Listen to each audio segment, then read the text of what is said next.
So that should be going. Check YouTube. And that's going. Alright, let me get the chat up on my La Telefona. Or is it Los Telefonos? I don't remember. Oh, el teléfono. El Telefono. Thank you. Claro, hermano. Alright, cool. We got the chat up. And I think it's muted. It is muted. It has Cool. begun. Let us see. We got one person Here we in, go. but that might be me. And me. So, after 1,000 years, we have returned. Or a little under a year, about 2 weeks. Almost a year. Almost a year. Yeah. Yeah. It's been Yeah, like 11 months. Hey everybody, I'm Tad Lar'kin here with Oyu'baat cast. Say hi everyone. Sukui. Sugoigar Nerpod. Oh yeah. We've just all three of us have had very busy year. Not a much opportunity stuff To actually get unfortunately, together. But now, at long last, the three Manda-LORE are at it again. We've actually been trying to do this for months now, but we just can't get our schedules to line up, or I end up having car trouble. Yeah, no, Yeah. literally, I this has was happened so like pissed. at least 3 times that we've like, okay, we're gonna do this. Oh no, okay, thing here. Oh, blip. We were all ready At to least- go like 2 weeks ago, and then like my car shut out on me, and I'm like, really? We're gonna do this now? Yeah, we were all ready. We were like, oh, let's go. Tad's car's broken. Yep. Damn it. Actually needed a whole new front axle, so that was fun. Oh, jeez. Oh, Yeah. wonderful. Ugh. It wasn't fun. But let's see what we got. We got Demon Warrior 999. Hello, and hello Dominic. Woo. Got some chats coming in. Greetings, viewers. All right, so it's been 11, long time. 11 months. What are we talking about here? We've missed a lot. A lot of stuff has happened. Yeah. Yeah. Okay. Well, off the top of my head, it's about to be next April 25th. It'll be 10 years since the Great Purge, the decanonization, the Operation Nightfall, whatever you would like to call it. Operation Cannonfall. That's not a bad name for it. Operation But Cannonball. yeah, there's that to not exactly look forward to. A day of remember. A day of mourning. Morning. How about a day of leaving it the fuck alone and let's not cherry pick from it anymore? How about that? I like that. Just let it die. Just let it peacefully be remembered as something that was cool, or if you didn't like it, something that wasn't cool, whatever. Or preferably, bring some. I mean, there's still SWTOR, and there was just give it the 108. proper credit it deserves. It kept Star Wars alive for 20 years in between the movies when nobody was giving a shit about it. Yeah. People forget that. People forget that. Oh yeah, they forget it and they don't appreciate it. It's whatever. It happens. Whatever. Yeah, let's avoid saltiness. Oh, very salty. Oh, I'm There's- the saltiest of the salty. There's always I'm an quite saltier than undercurrent. crate level, but I'm quite salty.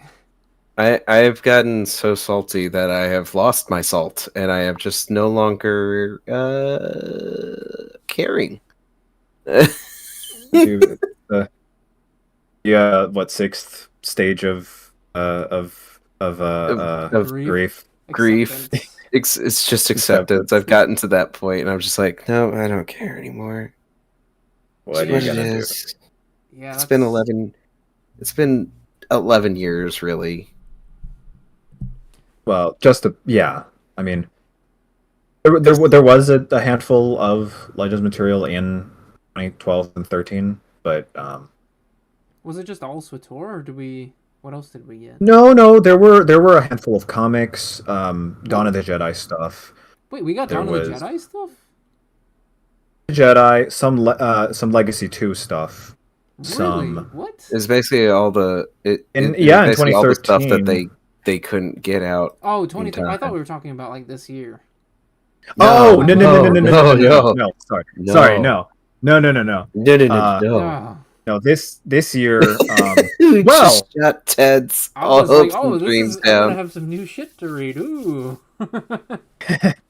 well, I mean there is something new, something big, something EU that did come out this year. I can't believe I completely neglected to mention it. Pseudo EU, but yeah. Final. Yeah, well, is it I don't know. Supernatural Encounters: The Trial and Transformation of Arhul Hextraphon. So, have either of you read it? You ever heard of it? I've not read the new edition. I read the other one that came out like The- 2018. Okay, so, to our audience and to our dear friend Wildcat here, those who don't know, Supernatural Encounters is it basically began as it was going to be an online story / article on the hyperspace segment of StarWars.com back in like 2008. Yeah, I remember the what it was, but I didn't know of the new thing. Yeah, so basically it's had a very, very, very troubled development. But at long last, the final edition has been published, and I've got a physical copy here, which is a brick. You could kill someone with this thing. Oh yeah, it's like over 1,000 pages. It's like novel level. No, I mean, it's just an absolute letter of love to The artwork everything. is amazing though. Like I was Shout flipping out to through the Chris PDF Holt. I got, and it was just like, oh my god, this artwork's awesome. Yeah. But it's basically an absolute love letter to everything expanded universe, and not to show myself, I interviewed the author, and it'll be on my channel hopefully by the end of the month. Yeah, they're okay. Done with my shilling. Link to Sam's channel is in the description, by the way. So if y'all want to go over and see what he's done, Why, thank you. Yeah, that is much appreciated. It's in the description for every Oyu'baat cast. So. Oh, that's right. Yeah. Did you think that we just weren't crediting you? Yeah, all your guys' handles and channels. Oh, that's stuff, right. Yeah, I'm just in checking the video description. Yeah.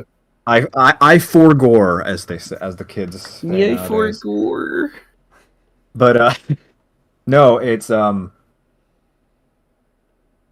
not going to give any spoilers, but it's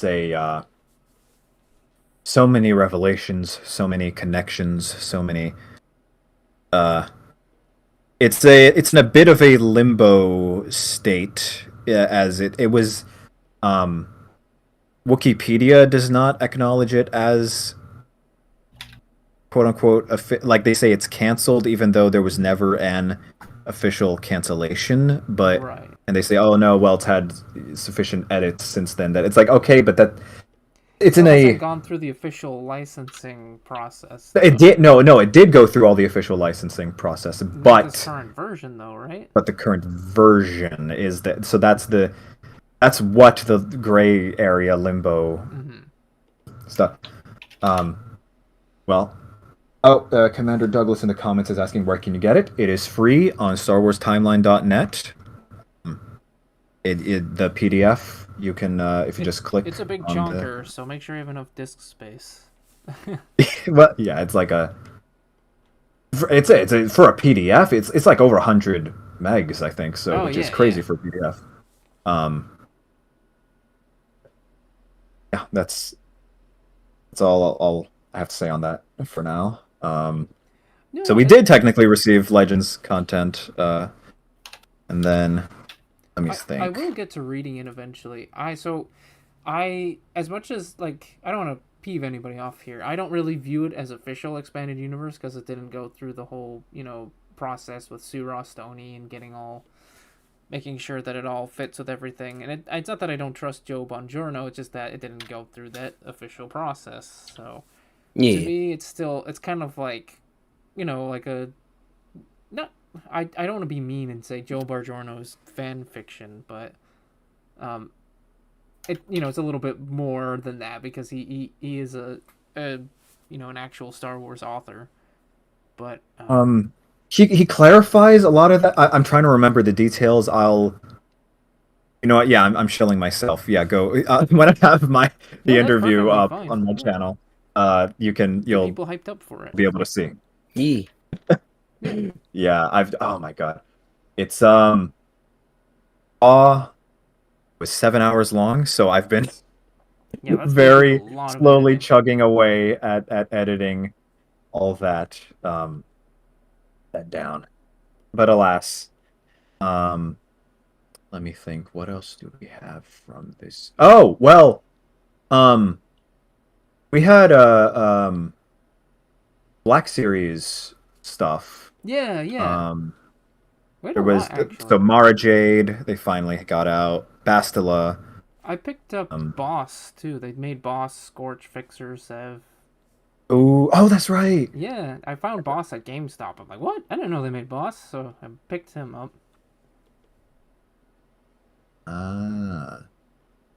Nice. Yeah.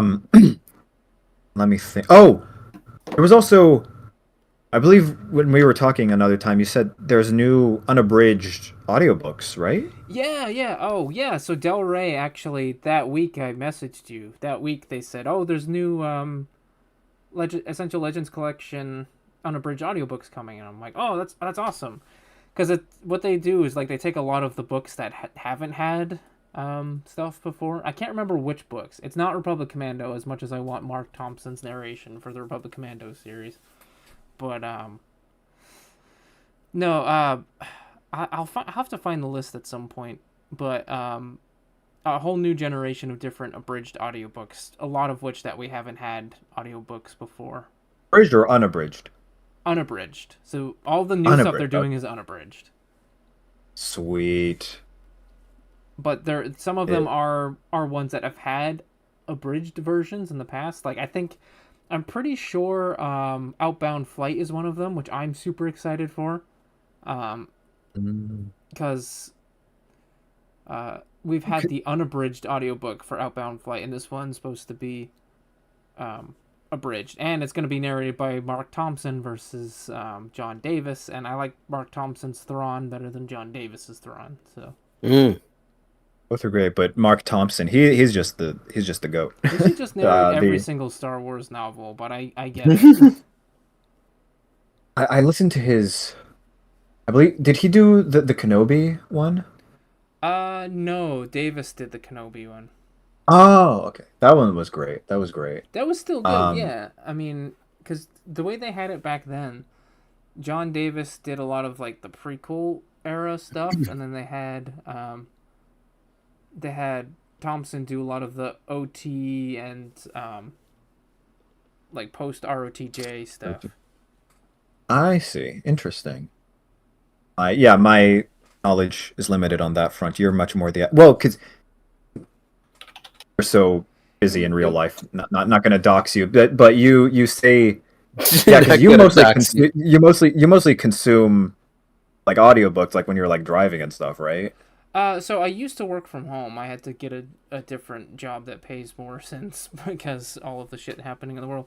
But I used to work from home, and I would just do a lot of the audiobooks. Like, I have, like, I don't know, my room's a mess, but you can all see, I've got all the books over there. Just sometimes it's easier for me to just digest them in audiobook format, because I just don't have as much time to read anymore.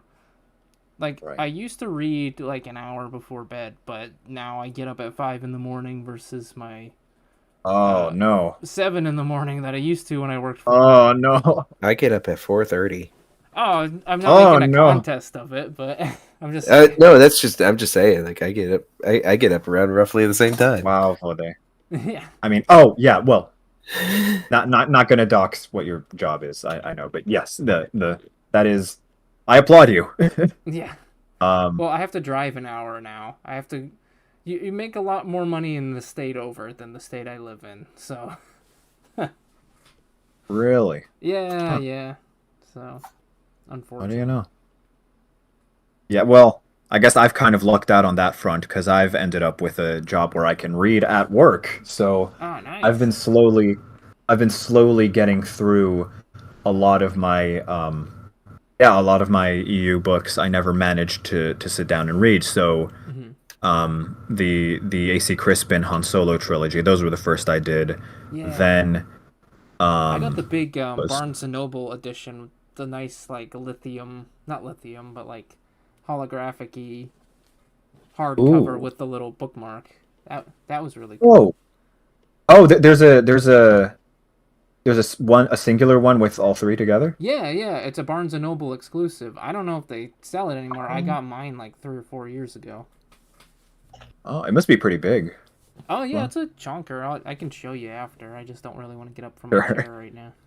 Chewie, stop that. Well, coincidentally, I also just for my late birthday, I waited to Black Friday to get a lot of stuff. The I got the original Han Solo Adventures trilogy, and then the Nice. Lando Adventures, and then the actually right on my desk. I don't have a camera on my desktop, but let's see. Yeah, Lando Adventures. Finally completed my Clone Wars multimedia with yes, Cessa's Deception, Shatterpoint, Dark Rendezvous, and MedStar. I still need to read those. MedStar is fun. I like MedStar. That's good. Barris is cool. Let's not talk about TCW Barris. We're talking about our original Barris. The yeah no so yeah I read the Han books, the um Jedi Trial, and Arcsaber, which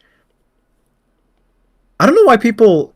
Well, I guess people hate the concept of it. I'm like, but the book itself was pretty all right. Um, Yeah, I don't know why people shit on Darksaber either. I don't honestly. I but don't it, know why people shit on half of the books that are the quote unquote bad ones. Like Dark Empire is pretty great. I don't know why people shit on that. I mean, well, I have an idea. I know like the basic reasons why people shit on it, but a lot of it's misconceptions. The only really novel that actually deserves to be shit on is Crystal Star, but at least it was written well. My biggest problem but with I Crystal Star, though, is because it was written like a Star Trek novel, and that's because the author who wrote it originally wrote Star Trek novels. So That that's the makes is problem that sense. there. so Yeah, interesting? I still need to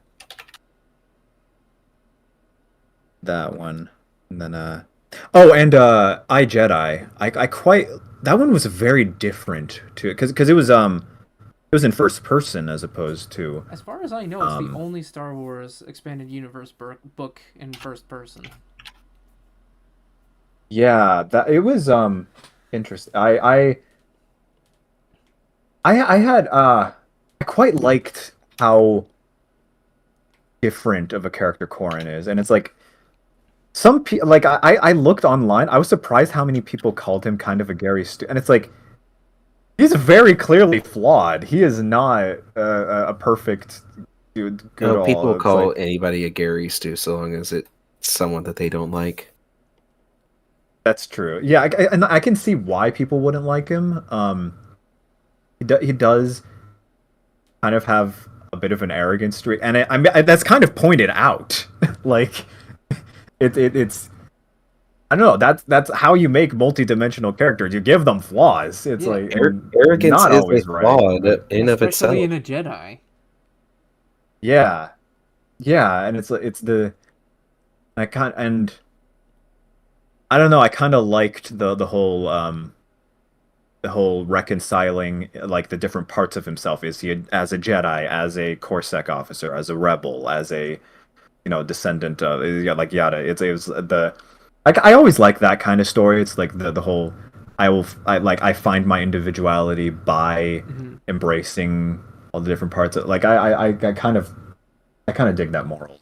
Yeah, Um, it's also I what I appreciate about the novel. It also has like with some of the flashbacks back to Nija Halcyon. It actually has some a lot of cool insights into the prequels idea of what the Clone Wars were like.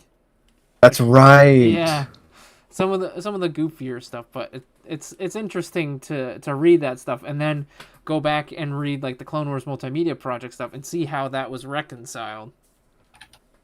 Abel G. Pena did a lot of reconciling of the old with new. Yes, and he did a good job. My there's hat's a off difference to between him. reconciling good and not reconciling good. Yeah. Jedi Academy wasn't that bad. The Callista books were meh. But Jedi Academy wasn't bad. I liked Jedi Academy.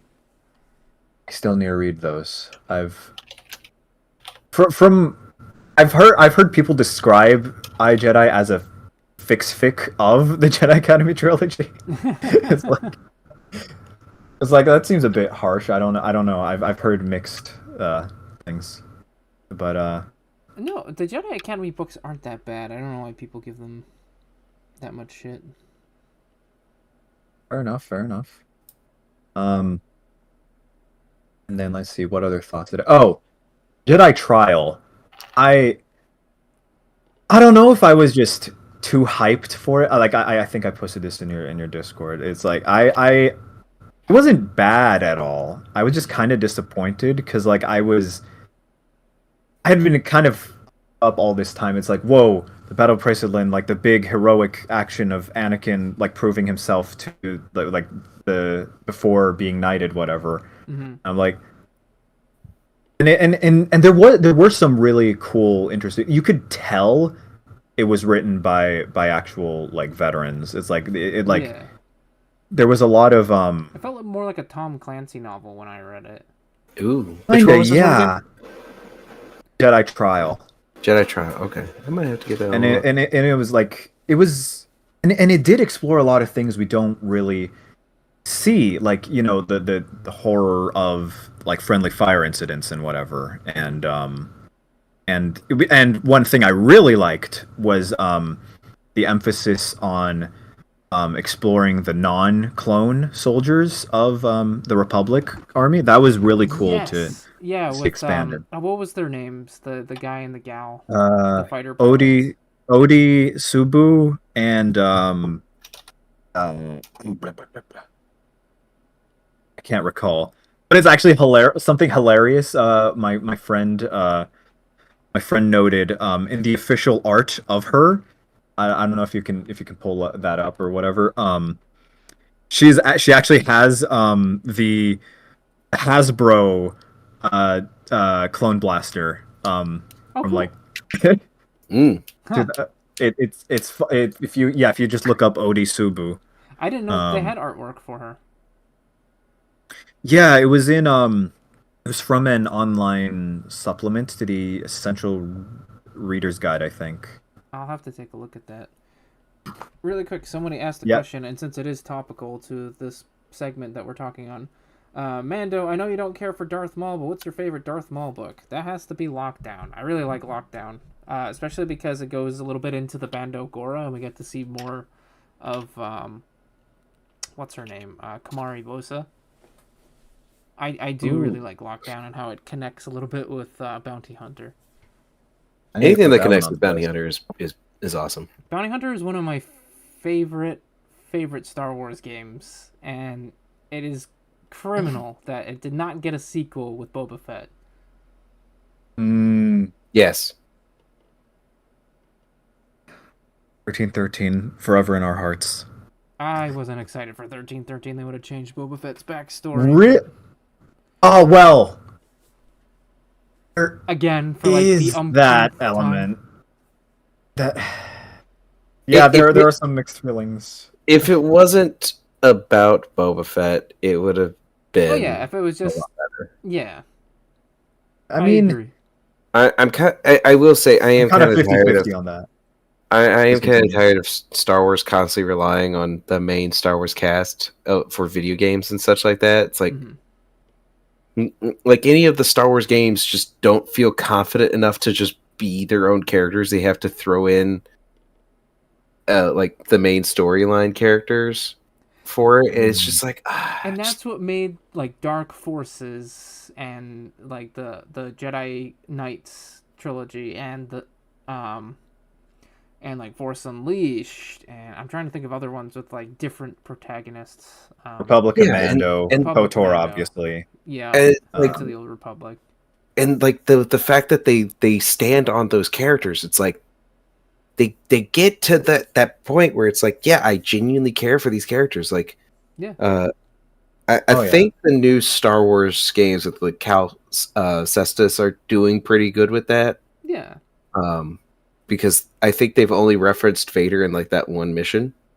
I think Well, there might be like, even when you just Vader. when you insert like legacy characters into a video game, that's that's different. But like you're not focusing on those characters. Yeah, but it's when you like create a whole new character that is the main character of the video game, you get to explore that character more, and then the people can identify with it more. When you have somebody like Boba Fett or Darth Vader, if you're making a game for them, it's like the character. yeah, it's like, why am I doing not a this lot to again? explore there.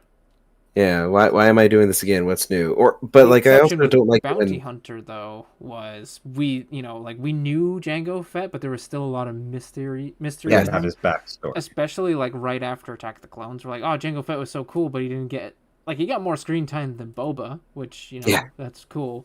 Also killing a Jedi Council member on screen. Yeah, but it's like we wanted more of him, and then Bounty Hunter like Throw showed us a the side. Parasaurolophus. Yeah.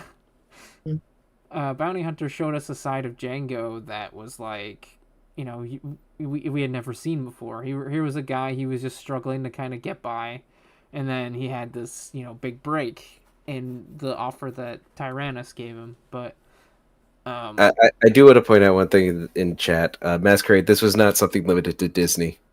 This what? They're in reference to how I'm tired of how Star Wars just like always tries to lean on like main cast characters. Yeah. No, it happened in the EU too. That was not a Disney thing. That's a Star Wars as a whole thing. They just constantly revert back to the main cast characters. It's just like that's always been a problem. That's always been a problem. But no, I don't know. I'm 50-50 on that because I prefer expansion with other new characters or stuff, but some of the best stuff had Heir to the Empire, like the trilogy for one, like the Thrawn trilogy for one is mostly following, I'm not talking about like when they have like the main characters as like part of that feature. I'm talking about like when you're making a custom character for a story, but then you have constant callbacks to like the main cast. Okay, I get that. A good example is Battlefront 2, or I guess Battlefront 4, whatever you want to call it, where the one Imperial Commando dude has to come across Luke. It's like, of all the people he could have he comes across Luke. Yeah. It's like, all right, seriously, come on. You could have had anybody else to help turn this guy to the rebellion. Mm-hmm. Why did it have to be Luke? That is the whole criticism of it makes the galaxy feel tiny or whatever. It's like everybody knows. It makes it feel small. I'm like, this is a huge galaxy. He could have come across any number of Jedi, and then we'd be like, who's that Jedi? Yeah. Who's that person? Or it could just been like a rebel, and then we're like, who's that rebel? We want to know more about them. But then it's Luke. It's like, it's Luke. Well. Yeah, it's all about how well everything's done. There's no such thing as a bad character, only bad. And you got to think from like game point. And this isn't like bad character standpoints too. Like they're gonna. I'm guessing from. I've never played the campaign. I have played EA Front 2. I haven't played the campaign. I'm guessing they were assuming people would play the campaign first. So like having like Luke and other main characters. That's kind of a way to like introduce like, here's how you play the game. Okay, now I'm just using it as an example. I don't know if you get to be Luke in that segment. You do. Okay, yeah. So that's where I'm using that as like an example of just like I'm using it as an example of like what many Star Wars stories tend to do. It's like, here's this character, and then let's throw in a main cast character because it's recognizable name, and I'm just like, come on, stand on your own character. Yeah, I think Let, that's let why a that lot of character people stand like on their that Andor show, because they don't. I Yeah, don't think they have a just lot of like Yeah. legacy characters in there. they didn't. It was just Andor, and it was like, okay, Well, this I is mean, they good. had like Mon Mothma and like I think was Bail Organa in it. I mean, never those are thought. characters you kind of have to have with when it comes to like building the rebellion because they were the Yeah. foundation. Yeah, but And I mean, let's be real here. No casuals know who Mon Mothma is, or who like. So yeah, even that's already like It's no, always great. it's a very specific gripe, and it's always whenever it's a character, a spot for a character could be served by someone not well known. Like That's true. like for that example of Battlefront 2. Let's say it wasn't for a gameplay reason. I understand for a gameplay reason that makes sense. But if it wasn't for a gameplay Just reason, a random rebel. it could have been just a random rebel that helps him turn to the rebellion. yeah, That's a position in a story that could be literally served by anybody. Why was it Luke? yeah. No, I get But that. that's the example of just like that gripe, and that's something that Star Wars has dealt with forever. Right. So That's fair. that's my only gripe because it just doesn't let the characters actually stand on their own. Touche. Yeah, gonna go through a little bit more. Sergeant chats Marcus before Harris we says, go "Me on to every new canon early rebellion story. Where's Garmbel Iblis? Where's Garbella? Where is he? Where is he? Where is he? No, Why did you say I'm that? glad they didn't. I had to know when that. I'm glad they did not touch Garmbel Iblis. I feel like they would have just not taken anything that made him the stubborn old man that we all know and love. Just like That's fair enough. And it just like I love how he's just like tells Mothma to shove it and it's like, fuck you, I'm gonna start my own rebellion with blackjack and hookers. Yeah, they've kind of with Katana Fleet They've kind of taken his like niche of the the renegade rebel, like given that to Saw Gerrera. Yeah. Like but they are different. But I mean it's the same ecological niche, you might say. I don't know. But let me think. What were we? Yeah, we went in terms of new stuff. There's right, was there oh yeah, I was just reminded the Black Series stuff. So yeah, we got the Mara, Basilet, all the Clone Wars stuff. So it was for the 20th anniversary of Clone Wars 2003, which there was oh my god, I'm old. They had Fordo. Ayla, they had Fordo. They had Grievous. Even though he was a 2008 arc mold with the extra with the stupid plates, little it's chest piece and like the double comma, which I always thought was stupid, but whatever. I don't know. I vibe with the double comma, but it's not I picked it up accurate. just because it was kind of like a voting with my wallet, being like, yes, please give me more, Mommy Disney. Exactly. I mean, that's why. I mean, I did end up grabbing the Grievous, the all full white. Like, my philosophy is, when you do things I like, Disney, I will reward you with my money. When you don't do things that I like, I will not reward you with my money. I mean, that's typically how that's supposed to go. Yeah, but I know in reality they make more money than God, so it's whatever. Yeah. my not buying a $14 action figure isn't gonna kill them or whatever, but yeah, but Grievous, great articulation, great cool. He's big, tall. So wasn't he just like movie style, but they painted him white? Yeah. With the I took the cardboard, candy drawing from the. Nice have that on my little display. Oh, cool. Let me see. Beyond that, what else was there? I believe there. I think there was a Shock T there was some too. Was there? Based on 2003 Clone Wars? Yeah, I'm trying to remember all the figures I saw because I saw them at Walmart and I just remember seeing Fordo and just picking him. But I remember Mace Windu, Grievous, Ayla. Oh, and unless I'm mistaken, there's some there was a new Force Unleashed series, Oh, really? right? Because didn't they Did they make a Star Killer? I mean, leave they hold on Force Black Series Force Unleashed. Yes, there is a Star Killer. Ah. Oh, and it's a full set. Oh wow, $110. So yeah, him, two stormtroopers. It's emulating the cover, like when he like is blasting them with force lightning and Yeah. That's we, cool. We got the Force Unleashed Stormtrooper, but I think that was a couple years ago. oh the commander with Yeah. the blue marking. Yeah. I always vibed with that so hard. That it goes very hard. Yeah. That Um one was cool.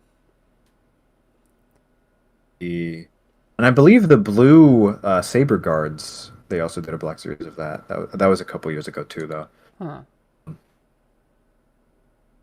Thank you, Sergeant Marcus Harris. Terminator Grievous superior to mustache twirling Grievous in victory. Yes. Terminator Grievous. I love it. Oh, I should have done that in the Soundwave voice. I just realized what he was saying. Shock Do it. Trooper for I see. Oh yeah, somebody said Ruler of Randomness. They made Mace, Fordo, and Grievous Black Series. Oh yeah, I swore they had Illuminaro and Barasafi too. I don't quote. I mean, are they any different from their movie versions in I don't 2003? I don't remember. Because I'm pretty sure they're pretty Did they make a identical. Obi-Wan in clone armor? Because they should have. Oh, that would Yo, that with the Lancer Trooper speeder, that would be pretty. That would be Yeah, pretty that would be based. that would be dope. I was trying to say tight and dope at the same time, and it came out Taupe. tope. Taupe. Taupe. I do some tongue slips like that too sometimes. That's pretty. That is, you know what? I'm coining it. Well, you coined it. Taupe. Taupe is now Taupe. a thing. Did I accidentally create a new Gen Z slang? Taupe. That's pretty skibbity gyat riz Oh God. Ohio. No. No. No. That's Kino. I say this as an early Gen Z. I do not What year were understand you what born? the kids are on. Huh? 97. You heard early So- Gen Z. Cause they basically say the cutoff between millennial and Z is whether you remember 9/11, which I don't. So I do. I do. there you go. Well, It we got some ruined one of millennials my over here. birthdays. Oh, oh, that's yeah. Whoop. Yeah, yeah. I'm not gonna disclose my actual birthday, but it was one of the days either before or after 9/11. Yeah, so that ruined birthdays for a while. I have a buddy who's One of whose my best friends birthday- is also. Yeah. He's British, Oh. so doesn't matter much over there. But They had, Yeah, I think no. they had the subway bombings then too. We're getting too Yeah. political. Let's not. yeah, let's We're just back to Star Wars. reminiscing on childhood tragedy. I mean, that's kind of the day everything turned to shit, but that and Yeah. Harambe, but we'll And killing leave Oh, her. Yeah, Harambe. yeah, yeah. Oh, Harambe, everything went so wrong. That was literally 2 days after my high school graduation. That's when you knew. That's when you And knew I the knew- world was I gonna knew- be oh. shit. Oh, adulthood is not gonna be fun. But yeah. Okay. We're all wait, dead. Okay. Okay, well, so Oh, now Lord. you have to make Taupe an actual Gen Z thing. Now that you're Oh. in with them, my old Okay. All right. My fellow Zoomers, I'm the Boomer Zoomer. The boomer zoomer. boomer Zoomer. Boomer Zoomer Jr. I'm still just a boomer because anybody that's not a Zoomer is a boomer apparently. I am boomer. It's like weird when you get called a boomer. It's like I'm 29. Leave me alone. Boomer. Boomer. Don't worry, I'm also boomer. Okay, back on topic. Where were we? We were talking about the figures. Yes. Okay. Yeah. So that was very appreciated. More of that, please. Give us some. I don't know. Darth Nihilus would be pretty. Is there a Black Series Darth Nihilus? Maybe there is. I don't know. Maybe. I was reading on Reddit. Somebody said, I can't remember who wrote. You know, I can't remember who wrote Cestus Deception, but somebody said the guy who wrote Cestus Deception is writing a Mace Windu novel. Stephen Barnes. Yeah. Is that true? I heard about a new Mace novel. I didn't know it was him. Mace. Well, because I remember Windu. commenting on the thread, I'm like, why don't they just let the EU authors make Legends books again? Yeah. Oh, yeah. It is Stephen Barnes. What do you know? Yeah, I saw it on the Star The Wars Last EU Abyss. subreddit. Huh. The Last Abyss. What do you know? But yeah.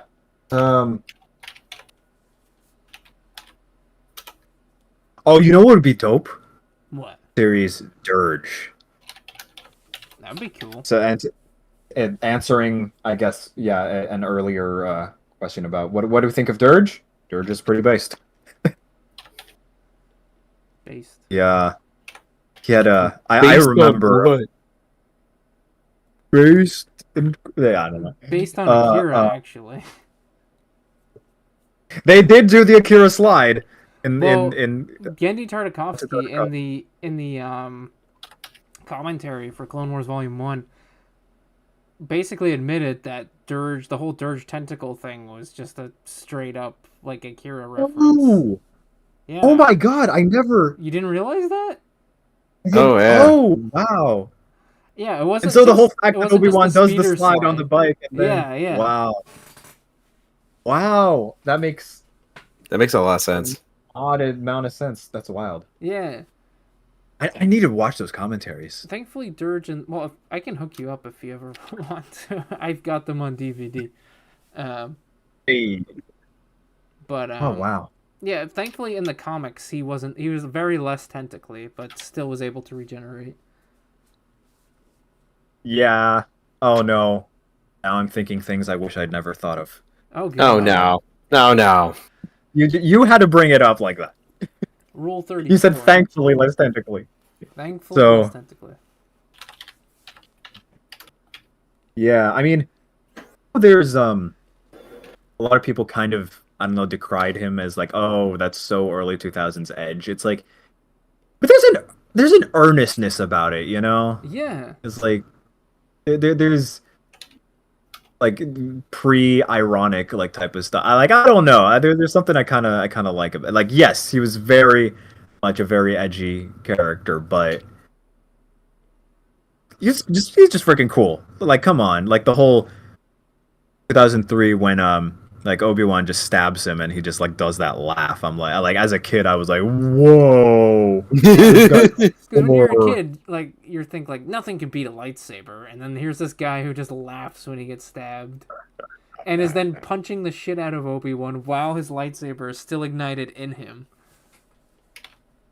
Unbelievable. Like that was genuinely pretty cool. Yeah, and like, I, there's honestly, just I a think whole anybody who robotic- complains about that is just looking for stuff to complain about. Into 2000, early 2000s age, like shut the fuck up. You shut the fuck up, you idiot. Well, for that I Maybe I'm meant just more biased in the because comic. I was alive then and you were not even a zygote yet. But like, come the fuck on. Touche. Calling them zygotes. Yeah, Gen Z zygotes. Gen Z. Gen zygotes. Oh, fuck. Go back to the womb, zygote. Nobody wants Oh. to hear. All right, let me. Hey, mom. Not you, But, the people who say that stuff. Early 2000s. Why? I'm getting old man yells at cloud mood here. Early 2000s cringe. I want to go punch a Gen Z kid. Like fuck you, early What? 2000s cringe. Well, Sorry, but- I wasn't. I mean, handed an it's different. iPad It's when different, it's I was... different from '90s Edge, right? Because like you think about, like Nightfall Batman and like Superman with that giant like machine gun and sideburns and mullet. 90s It's didn't like have edge. 90s had cheese. Like No, Power- there was Power edge. It was like Rangers- a Power old Rangers was Nirvana 90 grunge. cheese. 90s cheese. There were, yeah, there was different. There's different elements all the way. But I was gonna say back on track. That was my fault for the segue, but it was a good segue though. It's not really a segue; it's a tangent. It's a good tangent though. There's well, I guess there was not EU related, but this year there was the Ahsoka series. It was all right. Was it? Yeah, I mean there were some bits that were a little, but I really liked the rest in peace.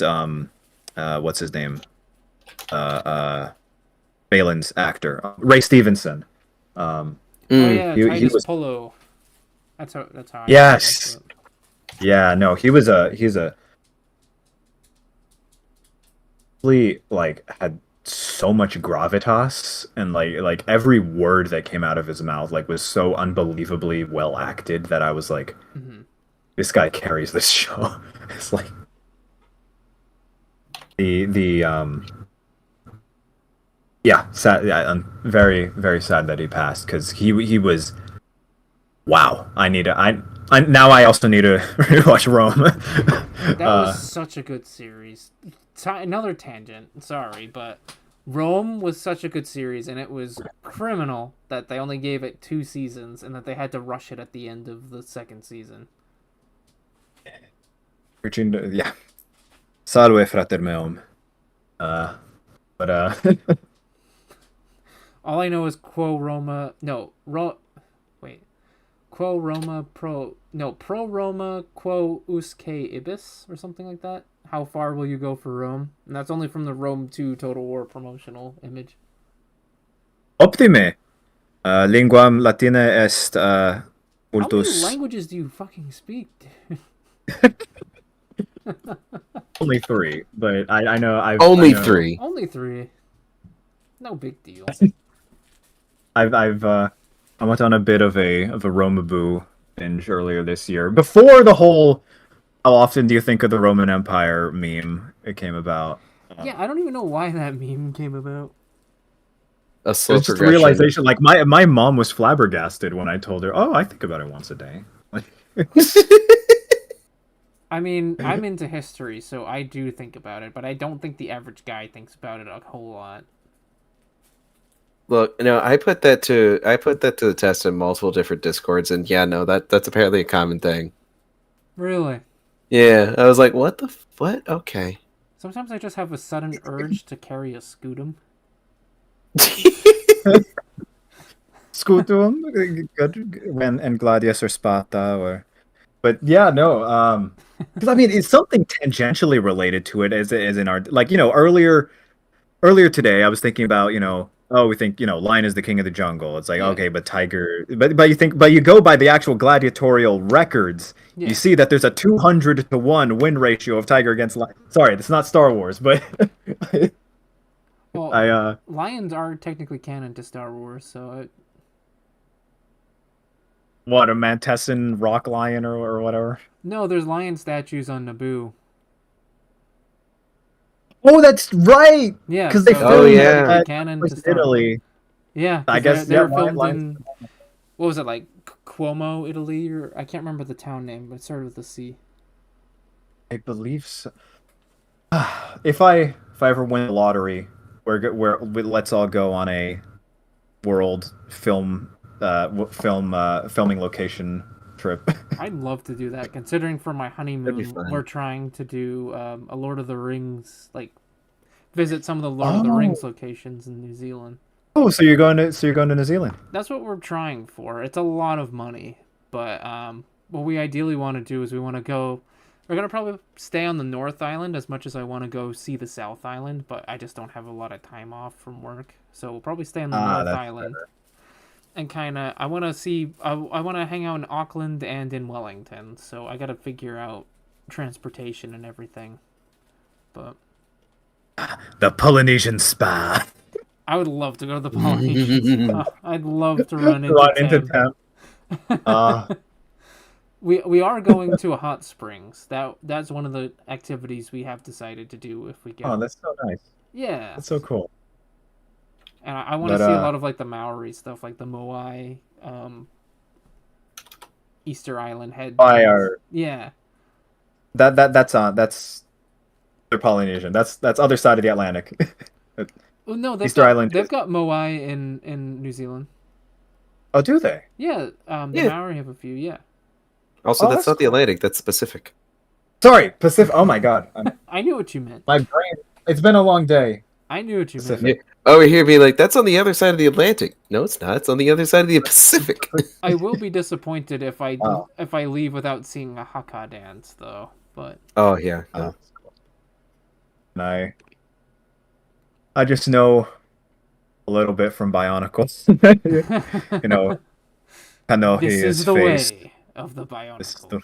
of the Bionicle. That is the Unity, only duty, destiny. that is unity, duty, destiny. That is the only acceptable time to say this is the way is when it's followed by of the Bionicle. Speaking of early Gather 2000s Edge, Bionicle. Is that really Edge? It's not even Edge. Dude, it's just y'all plain- American Rejects commercials. Come on, that yes. was so So fantastically good. Edge. I love it. I love it. When all you got it. Yeah. Oh. yeah. Yeah. Ah. Ah. Yeah. Anybody else in the audience who's not a Zoomer, Boomer, late millennial is like not the. And Cryo Show. I actually watched this whole YouTube documentary. I promise we'll get back on track after this. Yes. I can't remember. If I find it, I'll link it in the comments after. It was this whole documentary this guy made, and he made the argument that the people who grew up with Bionicle could be considered their own generation, because it was kind of like an in-between millennial and Zoomer thing. That's kind of true. Yeah. It's like the last that didn't have like internet from the beginning. of Yeah. their, like I mean, the internet was always there, but it wasn't as easily accessible as it is today. exactly. Like Like if we- yeah, we could no. still like go on the internet and look shit up, but we had to either if you had a computer at home. Not everybody had a computer at home, but if you had a computer at home, you had to turn it on, boot it up, get into a search engine and whatnot. If you didn't, you could go to a library and use a computer there, or go to your school and use the computer there. But it wasn't like in your phone all the time. No. Yeah. It was a much more once in a while type of thing. Even It in was high a much school, we more had the phones with the civilized slide out keyboard, and like we could go on the internet a Oh, little those were bit. so cool. We could go on the internet a little bit, but it was such a pain in the ass that nobody really bothered to. It's like you couldn't really watch YouTube videos on it, not like today's smartphones. But That's no, very that true. was Yeah. that was an interesting time to. I remember grow going to up my in. dad's office playing like a Hot Wheels like crash test dummy game. Flash. Yeah, I played the little snake game on my phone. Ah, that's cool. But But yeah, sorry, audience. Back to Bionicle, I guess. no, back Back to to Star Bionicle. Wars. Back to Star Wars. Star Wars. Star Wars. Ah, see, okay, showing where my brain is. Maybe someday if I get rich and bored enough, I'll make a Rich I'll and make a bored enough. Bionicle lore channel. That'd be fun. That Go to would be fun. Biosector one. I love Bionicle. Good stuff. But okay, well, okay. Here's a question though. Here's a lore idea discussion, whatever. Put the Solus Magnus system in the unknown regions. How do you think the discovery of Spherus Magna would I think it would be affect? funny if the Bionicles were actually the size of actual Bionicles. Like the 6-inch tall figures. That'd Technically, be they're supposed to be interesting. like 7 foot. Yeah. But okay, in like a first contact scenario, what do you think? Because like there is obviously massive anti-droid discrimination, and they'd be assumed that Matorans and Toa would be assumed to just be droids, Mhm. and then. But yeah, no. But if any like Imperial fleet or whatever wanted to wipe them out or something, Matanui would have a little bit of a problem with that. I think, oh, okay, I'm gonna swat you out of this. Yeah, how does Matanui hold him? There's a whole thing with that too. 'Cause He's 40 million super feet tall. 40 million? Yeah. What? Yes, his face is like they basically they made it so the island, the original island of Matanui, was supposed to be the size of Denmark. Yeah. So So the scaling of that means, like, there's this like whole GIF I saw. He literally walks. He could run across the planet in 30 seconds. Oh my god. He's huge, huge. But Gracious. Yeah. so yeah, no. What do you think? What interesting scenarios do you think could come? So he could across? just swat down ISDs if he wanted to. He's just like reach up and Oh, yeah. touch. Like he could He probably doesn't even have to reach far. Just he could use the Death Star as a basketball. Just dribble that. That'd be fun. Yeah, Yeah. I think the Empire would be fucked. Honestly, if they tried Yeah. to tried to conquer that, I think they'd leave that system alone after they saw the 40 million foot tall robot. I don't know. They probably would bring. They probably would. I'm sure somebody's written this fan fiction. Try to weaponize it, maybe. I feel like the Empire, because we gotta remember the Empire is pretty ornery, all things considered. Mm-hmm. They'll go pick fights with anybody. So they see him, they're like, Death Star. So even though he could basically use the Death Star as a ball, as a basketball, they would just put it at such a distance that he couldn't reach to it. Even if he like jumped, they would just be like, fire! Maybe they might try to ally with Makuta to try to take over Matanui's body and then come to some sort of deal with Makuta where it's like, hey, if you crush some of these rebels for us, we'll give you, like power and everything. Yeah. Yeah, if Palpatine was there, it would be interesting to think about, like, because he would I guess, yeah, Makuta would definitely be some sort of equated to some sort of dark side entity. So would he view him as a threat or as a possible underling, or? Right. I mean, Probably view him as an underling first and foremost before turning on him and being like, you're a threat. I mean, those two are greatest schemers in fiction. I don't know. Palpatine did decide. Like, I feel that would almost be a fatal mistake because this is a over 100,000-year-old like dude who's got plans within plans within plans within. Anyway, sorry to our non-bionicle fan audience. Maybe Makuta is is one of the Bedlam spirits. Or the immortal gods of the Sith. Oh, that's true. Yeah. But anyway, back to Star Wars.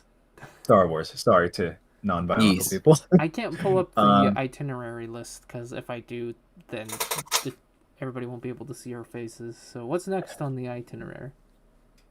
Let's see. Yeah, we talked about Ahsoka. Oh well, we briefly touched upon this. Yeah, 20 years of Clone Wars. Wow, we old. We are very old. That was my introduction to Star Wars. Yeah, I'm sure I've talked about this a lot on the channel, but just seeing Captain Fordo and pals in the commercial slots on Cartoon Network in the middle of Brazil, I'm like, oh, these guys are so good. You know, I was already obsessed with another group of color-coded action heroes, Power Rangers, and I'm like, whoa, these guys are. So was that dubbed in Portuguese or was that in English for you? It was. Oh, that's it was. I didn't know that they aired it in other countries because a lot of people, like, when you talk about it, a lot of people like, oh, we didn't have that. No, that one they definitely did. Yeah,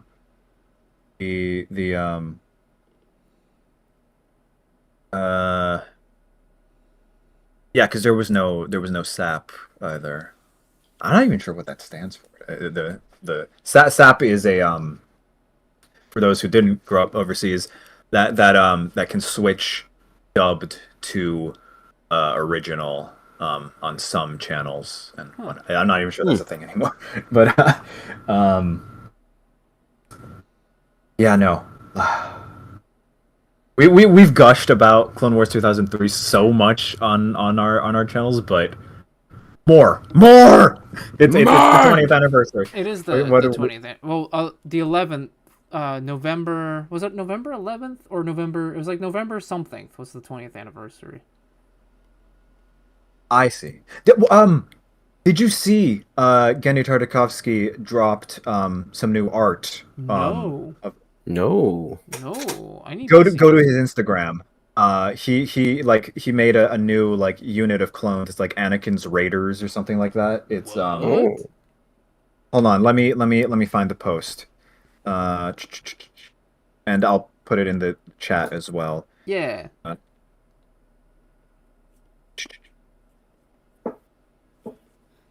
Here While we you're are. doing that, somebody earlier asked me what my favorite episode of Clone Wars 2003 was, and it's hard because they're so short. I don't really view them as episodes, and you know, Him. when I originally watched them, yes, they were in episodic form because they were on cable, and Ooh, That that was- looks good. that was the only time you could see it. But Right. I have the DVDs now, so I view them as a movie, a part 1 and part 2 Yeah. movie. So I don't really have a favorite episode. I have some favorite moments. One of my favorite moments is when Grievous barges into the Chancellor's office and just starts like grabbing clones' heads with his feet and just like crushing them with his hands, and just like, starts fucking up the whole room of Senate guards and clone troopers. My favorite scene has to be hands down. They're on the elevator after that scene, Yeah. going down, and it's just like The clone trooper casually assembling quiet. the PLX. It's launcher. no music, no nothing. And it's just like you look over, there's Grievous charging down, following after them, and the trooper's just like, "Oh, yep. Well, let me go and grab the rocket launcher, pull out the missile, load it up, Oh, still wow. kneeling, amen, boom." So I pulled up Gendy's thing on screen. That's cool. Like he has like Lancer and some ARC Trooper concept art. So it's the Phase 2 Lancer Battalion, I guess, basically. Yeah. Right? That would have been cool I to like see that. them. So Skywalker's outright. Oh, Yoda and if you type scroll of- past, you see one of the. The Preliminary 2003 Clone frames. Wars is on Disney Plus. we got Fordo It is. Yeah. and his troopers. Oh, that's these 3 screens. Does he have any more? No, He just posted these 3. Yeah, Skywalker's Outriders. So Skywalker. I like that. That's cool. So they were gonna give Anakin a whole team of Oh fucking A, that's awesome. God, I wish we got more 03 Clone Wars. Every day I wish I grew up in the woke up in the alternate reality where Genndy Tartakovsky took ahead of Lucasfilm Animation. Okay, so someone actually pulls up Manda-LORE. someone in the chat actually pulls up a really cool idea, and it's something that I've been wanting to do for another project that I'm currently working on getting talent for. But it's not Star Wars related; it's BattleTech related. But it's battle videos of like certain battles in Star Wars. Oh, Ooh. So like, what do you question mean? this is going to be very nerdy. It's going to be super nerdy. I'm How down many for of you all autism know- nerdies? Super autism level of General nerdies. style? Okay. Have you all seen or heard of the YouTube channel Operations Room? No. Okay, the Operation Room. They take real life battles that happen from the 20th and 21st century, and they do map animations, and they scale from both like tactical level to strategic level, and like everything. Right? They even have little sprites to show like the battles happening. Everything is That's kind really of what cool. I did for my Jabim and my what was it, Battle of Cothless video.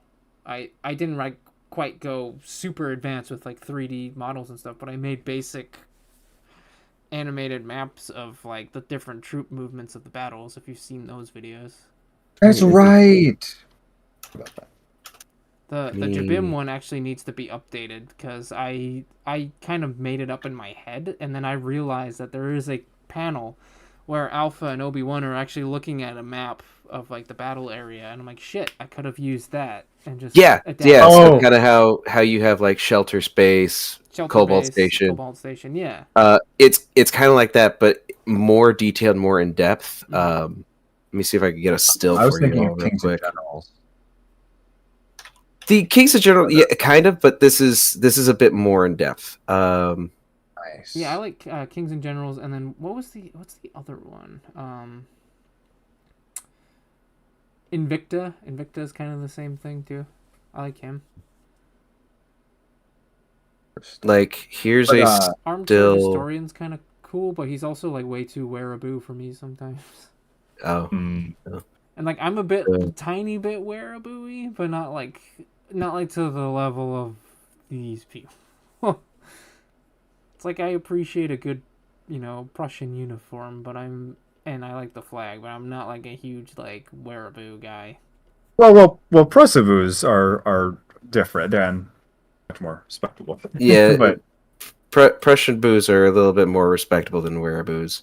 Yeah, okay, fair enough. I thought they were all just the same thing. No. I like more like But, the pre-1918 stuff. But that's a whole different conversation. Okay, so I'm about to drop 3 screenshots in the chat for y'all to kind of see how this guy does his Yeah, let his me kinda know like when they're map. there and I can put them up. So this is for This his might Battle of actually Guadalcanal. segue into what we want to talk about with the Clone Wars. Yes. Yeah. So this is his Battle of Guadalcanal video that he did. Uh-huh. So these are kind of like 3 stills. He goes from the strategic level of Henderson Field to then like a medium to kind of give the overview of where the battle is, and then even deeper to where like the infantry are actually fighting. That's really cool. Yeah, that would be so. I'll drop. I wonder the how full- many I wish I was like sophisticated important Star Wars enough to battles do we this. actually have like maps. Because well, there was the there was that like illustrated locations. So, we do know some of that for I know we have for Geonosis. Yep. For Coruscant too. and we can extrapolate Yeah. when you zoom in from on the first battlefront. Like, look at that. That even shows like the formations that they were, the kind of organization charts and such like that, right there. Yeah. That'd be so. Yeah, no. Oh, actually, that reminds me of something hilarious. Apparently, the map when you're zooming in on Yavin in the first Battlefront, Yavin 4 rather, it's actually just Brazil. Really? Just Brazil. Wait. I guess I'm Yavinian. Wait. I thought Come to Yavin Yavin. scenes Come to were, Yavin. shot in Sopa de Guatemala. macaco uma delícia. Sopa de coaquian... Macaco coaquiano... I don't know. But yeah, so I'm working on a project like that for BattleTech. So I'm like, I could do those maps, I could do the sprites and stuff like that, but I can't do the animations. Mm-hmm. So I need to find someone who could do the animations. I can make the art assets for it. So someone to just do animations, and then I have someone who could do the voice, and I could do the research for the BattleTech battles. But it's like that kind of in-depth stuff is like, there are so many battles in sci-fi where we could do something like that. Yeah. If I get good enough, I definitely talk to me. Or if anybody in our audience. If anyone knows how to animate, if anyone knows how to animate them or anything like that, please. Yeah, I don't know this type of animation, but very fascinating. Actually, now I'm visualizing like the sort of thing for Geonosis or whatever, because some of those we do have how the formations were arranged and I whatnot. mean, I've been planning to make a battle analysis of Geonosis at some point. I just wanted... I'm focusing on trying to get the next timeline video out, because it's been a year since I did the last one.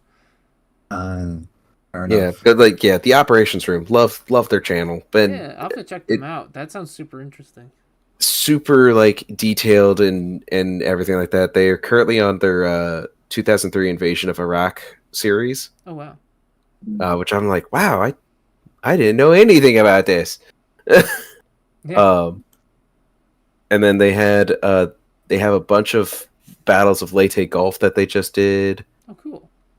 They did full documentary of Iwo Jima, which was an hour long. Oh, wow. They did a full documentary of the Battle of the Bulge. That was fantastic. But yeah, it's just fantastic. They have another channel that's just called the Intel Report. Yeah. So the operations room is where they do like their map animations and stuff like that. But the Intel Report is where they go and give like the background information and sort of give context to like everything that's going on. Mm-hmm. They usually do one for every operation report video. They do an Intel report video too. Huh. I'm like, man, that's just so cool. Yeah, that's super cool. Most interesting. Now there's ideas floating around in my head if I had more time to do. Right? And I'm like, I can do the art assets very easy. These are not hard to do at all. No, it's all top down too. It's all top down, so it's just, and it's not like any specific animations are really hard. A lot of it's just particle effects. Like I can show like you gunfire. what I did for like, because I also did Time some to reinstall Adobe After Effects. I also did some animated battle sequences in my Rogue Squadron video, my Booster Tarek video, where I showed like the Battle of Thyfera and Luzankia and like how the different ships were moving. Mm-hmm. I'd be happy to make art animations or art assets for those if you want to continue doing stuff like that. Well, I have a lot of models for Star Wars Empire War. And I have the model viewer, so what I was doing is like for the Luzankia, I just took the Luzankia from the what mod? Thrawn's Revenge mod, and I just took a top down photo of it or screenshot of it in the model viewer and was able to crop it from there. Fair enough. Yeah, and it actually turned out wicked good, but no, it's a lot of work into it, but it does end up looking really good. Like I said, I'll show you some of those sequences, and I've got. Oh, okay. I just pulled up your video. I saw that. Yeah. Oh, which video? So that's how you did the one on the errant venture. Yeah, and the Cothless video too. So that's how you did it. Yeah. Interesting. So yeah, just pulling up in the model view. Yeah, yeah. So those are just all individual images moving around, and I'm able to use Adobe Elements Premiere to kind of like, so it's like it's in layers. So it's like I've got that background image of like the stars and the grid lines and everything, and then I have these little JPEG. Oh, they're PNGs actually, so they're transparent, moving around. Vectors. Yeah. But like I just love those kind of animations. Yeah, I'm watching it now. I love it. I love those little things because it's just when you see it in the movies or you read it in the books, you never get that full perspective, right? You never get that full sense of scale, right? Of just how big some of these battles were, and you're like Guadalcanal. Good luck animating Coruscant, right? It's like I never looked at Guadalcanal as like this massive of a battle, right? And just looking at like the Battle of Alligator Creek, I'm like, how many Japanese soldiers died? 300 in like a couple minutes? Holy cow. Oh, is that where they like retreated into where the crocodiles were? No, this one was apparently just like it was a Japanese army, so not the IGN, which is what the Marines were normally fighting, was the IGN. So it was the IJA, so the Imperial Japanese Army, and it was like the first time the Marines actually fought the army. And it was like, holy cow, they're fighting like mad bastards. Holy man. It's like they were charging over piles of their own dead bodies, and it's like the Marines were just like, what is this? Oh, God. What is this? Oh, hey. Thanks, Peter Parker. Love your EU-related content. Thanks for bringing awareness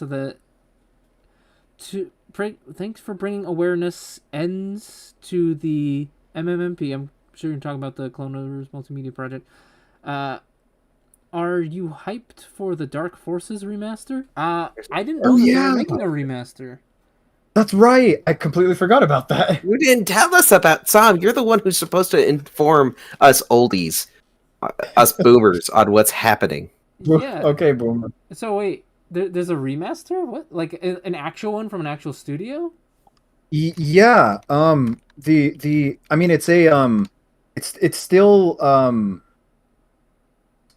like the gameplay is all the same, but it's the like all the cutscenes and whatnot are fully like upscaled and Oh, really? it's in 3D, and the game itself, I mean, it's still uh the Doom clone. It is like, and it's not the actually, I believe the quote unquote cutscenes are actually like fully repainted, Oh, not really? just Oh wow! so. And then some 3D models and whatnot. But When is it yeah, coming look, out? I want this. Is it for PC? yeah. Go. Dark Forces Remasters coming soon to PS4, PS5, Xbox One, Series X, Nintendo Switch, and PC. Oh, sweet. Stay for a release Hell date yeah. announcement Oh. later this year. Fudge, I'm gonna have to play this on the channel. Oh It's gonna be man, I'm fun. super excited now. What? That's so cool. I've not heard of this. El Yeah. Catan, let's go! Oh man, that's gonna be so fun. I remember The playing Giga- on the PS1, on my dad's PS1. That's Oh, when really? that's when I originally played it. Yeah, that was actually the last time I did play it. I think I was I like, didn't know. huh? I didn't know there was a PS1 port. Yeah, there was. I remember the PS1 port. I have it Yeah. still somewhere. Oh, And then you could play it on the PS2 because the PS2 is goated. Oh, can you? Can you play it on the PS2? compatibility. Yeah, because PS2 is Always back backwards compatible. compatibility. I thought that was only with certain ones. Like I had Nope. Turok for the PS1 that I was able to play on PS2. Nope, it was full backwards compatibility. Huh.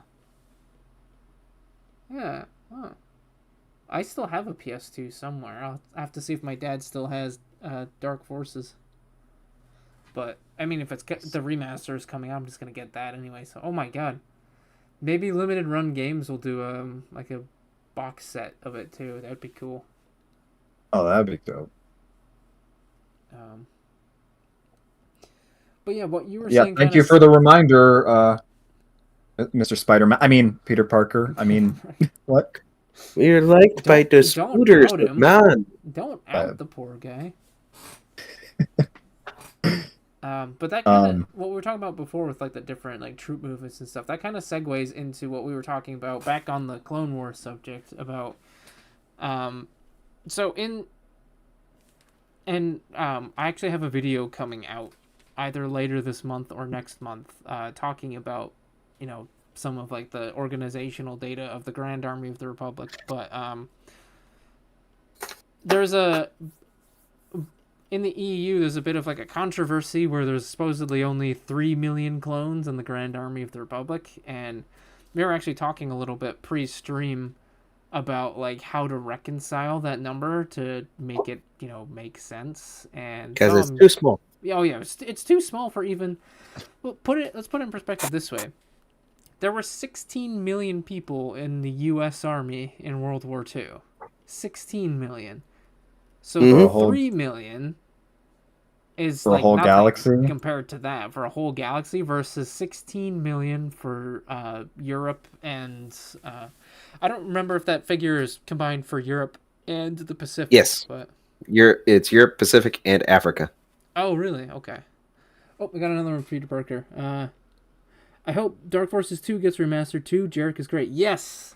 Plus, we That'd be need nice. like upscaled cutscenes. I hope they keep. Oh, I hope they keep the cheesy Jason Court cutscenes though. Yes. we need those. They're so funny. Ah. But anyways, numbers. Yes, numbers. Right. So, you were going to be talking about that. Right. So You would this has been a topic of debate since Attack of the Clones came out. With the whole 200,000 unit. Oh, but people, is unit, maybe that means a battalion or whatever. But Other EU sources have more or less explicitly said 3 million clones in the Grand Army, as I believe in Republic Commando. But so here's my big brain move. The So I was because I'm actually working on a video about this. As I was doing research, found out, as it turns out, in the Galaxy at War sourcebook, it explicitly says that the shock troopers of the Coruscant Guard were not officially part of the Grand Army of the Republic. So then I think, wait a minute. If the problem has always been, it's like, wait, okay, there's only 3 million clone troopers. Like, that means there would only be like 3 troopers stationed per planet in the Republic. Yeah. But if the numbers of the GR do not count the garrison units and Starfighter Corps personnel, naval units, naval personnel, etc. If the Grand Army is just the rapid reaction force of, like, essentially the Marines, offensive arm.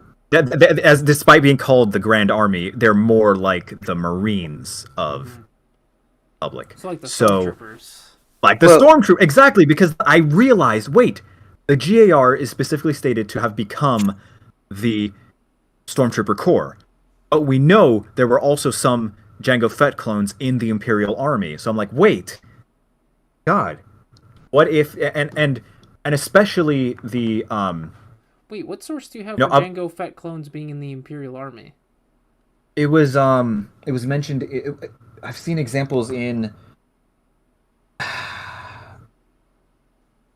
might have been mentioned in Shadows of Mindor, I think, and in possibly the Essential Guide to War. I'll again, this is my very basic version of my diatribe I'm going to be going into on my video with the full sources and whatever and screenshots. But and then like something I've and even long before I thought about that, I've been thinking about, it's like, wait.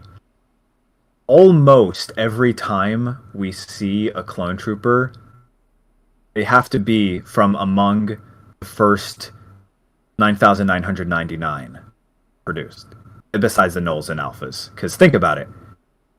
Every time it's CT 721 whatever. That's only, you can logically only have 9,999 of those. So there are different troopers that had longer designation numbers. Like, for example, the clone commander at Geonosis was like CRC. There are some that are slash, like 2-1 that and more numbers too. Yeah. But also, we also have seen a number of, I mean, besides the obviously RC for commandos and CC for commanders, there were. And Arxen, obviously. But we have seen a small number of other non-CTs, which, for example, one other thing that helped me come to this possible theory realization was from the comic, from one of the Clone Wars Adventures comics, there was a V-19 pilot called HOB-147. Yeah. I'm like, that doesn't sound like a clone designation. I'm like, wait. So, But if the Starfighter Corps is not part of the Grand Army, and like that HOB is something entirely different, it's like, I don't know. So yeah, basically my headcanon going out there is 3 million were like the main Grand Army and under the command of the main members of the Jedi Council and whatever, and then there were like billions upon billions upon billions of garrison units and naval personnel and Starfighter Corps. And that's my rationalization, at least. You also have to think, too, a lot of the fighting during the Clone Wars was in the Outer Rim and, made in Outer Rims. And if you look at the population density of the planets in the mid and outer rim, they're pretty sparse. So you're not gonna need, a whole bunch of men to hold a planet with only like 12,000 people on it. Very true.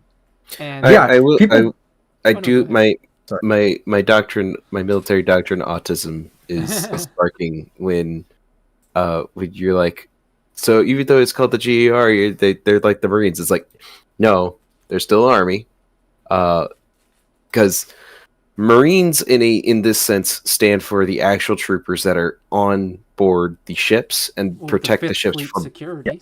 That's what I'm. or Fifth Fleet security would be the Marines. They would be they are the ones who protect the actual ships from boarding parties. That's what the Marines traditionally are. So do the clone troopers we see not act more like Marines than Army because they're stationed aboard ships? We see them as rapid reaction forces. Incorrect.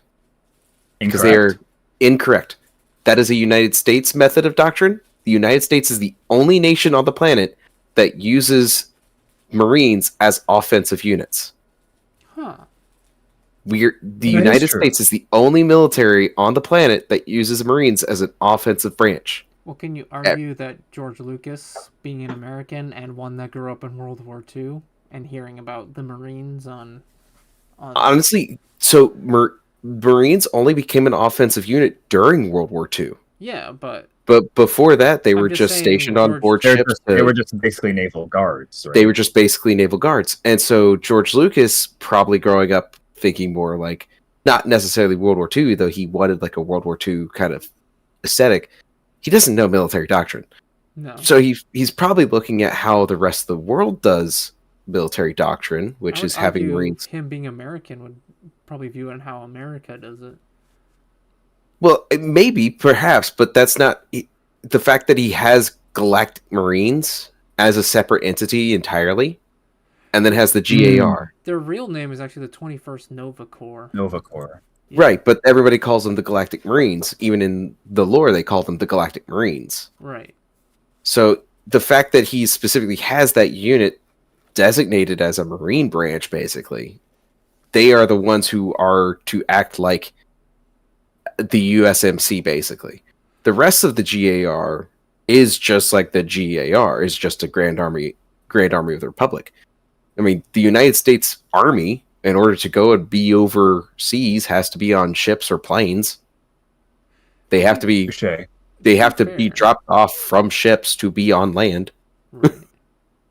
The D-Day invasions were not caused by... This theory is only in the formulation stages. I will need to consult with you before I make any more statements. It also does help your theory, because if it's only considering the Grand Army of the Republic having 3 million clones, well, that actually does make a lot of sense.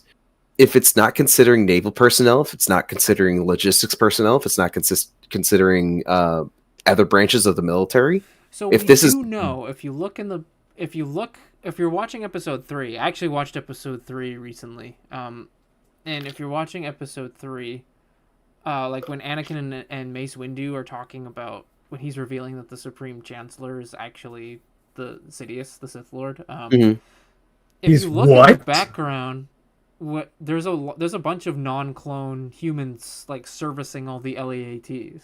Yep. So we know for a fact that all the a majority of the logistic personnel, and again, reading Jedi Trial, a majority of the logistic personnel were non-clones. MedStar, all of the medical people were non-clones. There were some like clones that were trained in like battlefield triage, but they're just to get the wounded troopers. They're just trying to keep the wounded troopers alive enough to get back to the RIMZUs, the Republic Mobile Surgical Units. So that actually does support your theory if it is just considering of the Grand Army. If we look at, everyone likes to do the whole thing of like how China's military is just called the People's Liberation Army. But then you have the People's Liberation Army Navy, People's Liberation Army Air Force, and you have the People's Liberation Army Ground Force, So people, I think a lot of people are kind of attributing like GAR in that kind of sense. Yeah, there's some terminology. Officially, in the Essential Guide to Warfare, which I got right here because I was referencing it earlier. Officially, in the Essential Guide to Warfare, there's only 2 orders of battle to the GAR, and that's the GAR proper, and then the Special Operations Brigade. That's SOBDE. So is the GAR a branch of the Greater Republic military? They don't really say that. That's basic. That would, because I mean that would be my basis of that theory of my theory, I guess. Because if you have just 300, if you have 3 million in just the army, but you have a bunch of other branches, that makes sense. Yeah, exactly. Because again, as I was saying, Galaxy at War explicitly noted that the shock troopers of basically the garrisons not considered proper GAR. So you also have to consider the non-clone militia and volunteers, the ORSF, the Outland Region Security Force people. That's right. And there were some Antarian Rangers fighting out there too. And then going again, looking at Jedi Trial, there was Zazrador Slake's militia. You had Kota's militia. So you had tons of non-clones. Yeah, you had varying a lot of.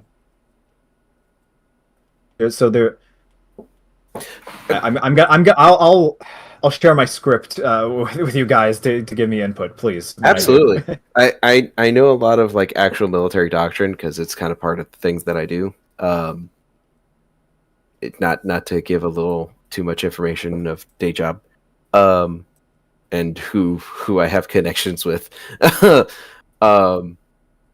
that is something I kind of do on the regular. Let me actually. There's another thing I actually wanted to talk about a little bit, and I need help remembering something. I'm terrible for that. So for the end of so we have the Battle of Yavin, right? Yeah. And then I'm trying to remember, when was it that the Galactic Civil War came to an end? It was 19 ABY with the Treaty of Pelion-Gaversum Treaty after the whole Kalmas document crisis. So that was the official. That was the official. When was the there was an unofficial ceasefire, like sort of more like 11. Several unofficial ceasefires. So when the truce at Bakura, then there was the Hunt for Zinj, was also an unofficial ceasefire, and then there was one more. Question then: what year did most hostilities stop? I'd say 19 ABY. 19 ABY. So 19 years of conflict. Yeah.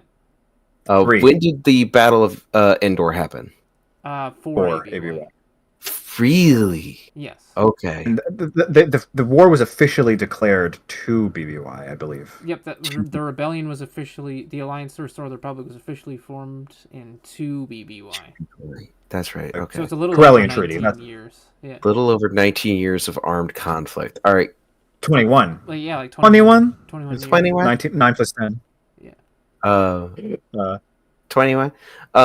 So my thinking is right. So I'm thinking sense of scale here. I'm trying to think of how big the Galactic Civil War would actually be, and I admit I haven't read enough novels in this era. Well, you have to remember the rebels aren't conducting themselves as like a full proper army like we see in the Clone Wars. Until late it trends. Like they tried for the first few years, and then after Yavin base, and then after the whole debacle at Deep Space Besh, they're like, all right, we're gonna keep mobile, and we're gonna keep doing hit and fade attacks from right. But they kind of abandoned, abandoned the whole central base thing. But that was only for one more, because pre and post Endor battles were quite different. Because pre that rebels were very very hit and run. Yeah. But once they became the New Republic or Alliance of Free Planets before that, there was more, because I mean you look at Dark Empire and whatever, and especially the Imperial Civil War, which coincided with that. Wow, my brain's going off on different. Sorry. To answer your question, Wildcat. So the scale of, I believe it's explicitly said to not has had as many casualties as the Clone Wars, but with the amount of super weapons, I mean, I guess if you start to count civilian casualties, that with Alderaan and whatever, that I'm not really Oh, counting. yeah. I'm not really counting casualties from super weapons because those don't really count in my book. It's like, oh, yeah, because we got a super SR weapon that kills billions of people. and then Oh Galaxy boy, Gun, Sun Crusher. The Tarkin. like- Don't forget the Tarkin, but that didn't actually get the firing. So Yeah, the thing I'm looking at, right, is from a military history standpoint and doctrinal standpoint from our history and how militaries usually actually conduct themselves and how insurrectionists and rebellions conduct themselves. Typically, the rebellions usually start just like the rebellion in Star Wars do: hit and run, fade, skirmish level tactics, get really good hits, get really good big political wins like the Death Star destruction, the Death Star 2 destruction, the death of the Emperor. So my thought process is here, right? So you get the Battle of Yavin. Woo, fantastic political and strategic victory for the Alliance to restore the Republic. Fantastic. And then, they take a hit with Hoth. It's a pretty bad hit. They lose a lot of their ground forces with that one. But then with the Battle of Endor, the Second Battle of Endor, right? They killed the Emperor. They killed Darth Vader. They destroy a huge chunk of the Imperial fleet that's there, including an executor. That is a huge. That's a bigger strategic and political victory than even Yavin was. Yeah. At that point, open rebellion is a thing. That is what we call like the turning point moment of a rebellion, where the rebellion goes from these hit and fade attacks to where a rebellion starts getting enough support from the population that it's trying to, rebel for, kind of thing. Exactly. I mean, hence the special edition celebrations. Yeah. on the So different like you start getting political support and not just political support, but you get financial support and then industrial support from all these other factions who may not have liked the Empire, but they weren't courageous enough to stick it to him. And then suddenly, like, a plucky band of rebels is like, "Hey, we just dealt 2 massive, significant blows, one even more significant than the other one, in less than 4 years."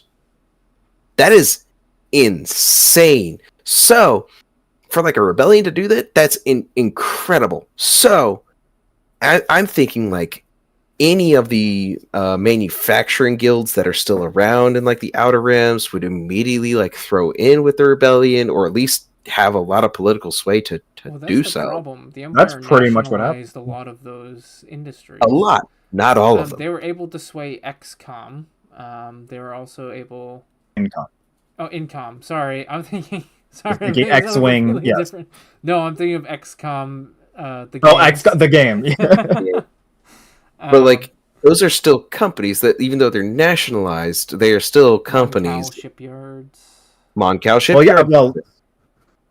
But yeah, no, Wildcat, you were on the dot with like, because that Endor was the turning point of like, because that they could establish the new republic, Right. And so if the war lasted for 19 years, the Battle of Endor was four years into that 19 years. You got another 15 years of conflict. Yeah. Holy crap. That is the rebellion. So Well, you have to understand with the fragmentation of the Empire and the warlords. Yeah. Lord, They're no longer fighting one single unified entity. They're all fighting. They're fighting Multiple. dozens of smaller empires, and some And to that start are better alliances equipped in than Japan. others. And so Second in the Imperial. military doctrine and strategic operations, that's what we call divide and conquer, and that's exactly what the rebellion wants. Well, that's So- what Akbar did. So I'm for the rebellion era. next timeline video that I'm doing. I actually have the Essential Guide to Warfare, the Essential Atlas, and the Essential Chronology on my desk because I was doing research for those a couple days ago. Mhm. And so what Akbar did was he split, after Endor, he split the Alliance fleet into 5, like the whole combined navy into like 5 different fleets to kind of hit at different warlords. So they took out the smaller ones first. They took out like the Lambda sector, the Prentiox Dominion, the Iriadu Authority, before they started hitting Zinj and Eventually Biss. yeah, well, that was during that's the much later. Dark Empire and Operation Shadowman. Yeah. The only one that they, Right, 'cause I they was gonna really didn't fuck with was the Pentastar alignment, and that's because they kind of turtled for a little bit there. Or, like, Artis Kane basically just built up all of his defenses, and he was basically, we dug his line and said, fuck around and find out. Yeah. It's that.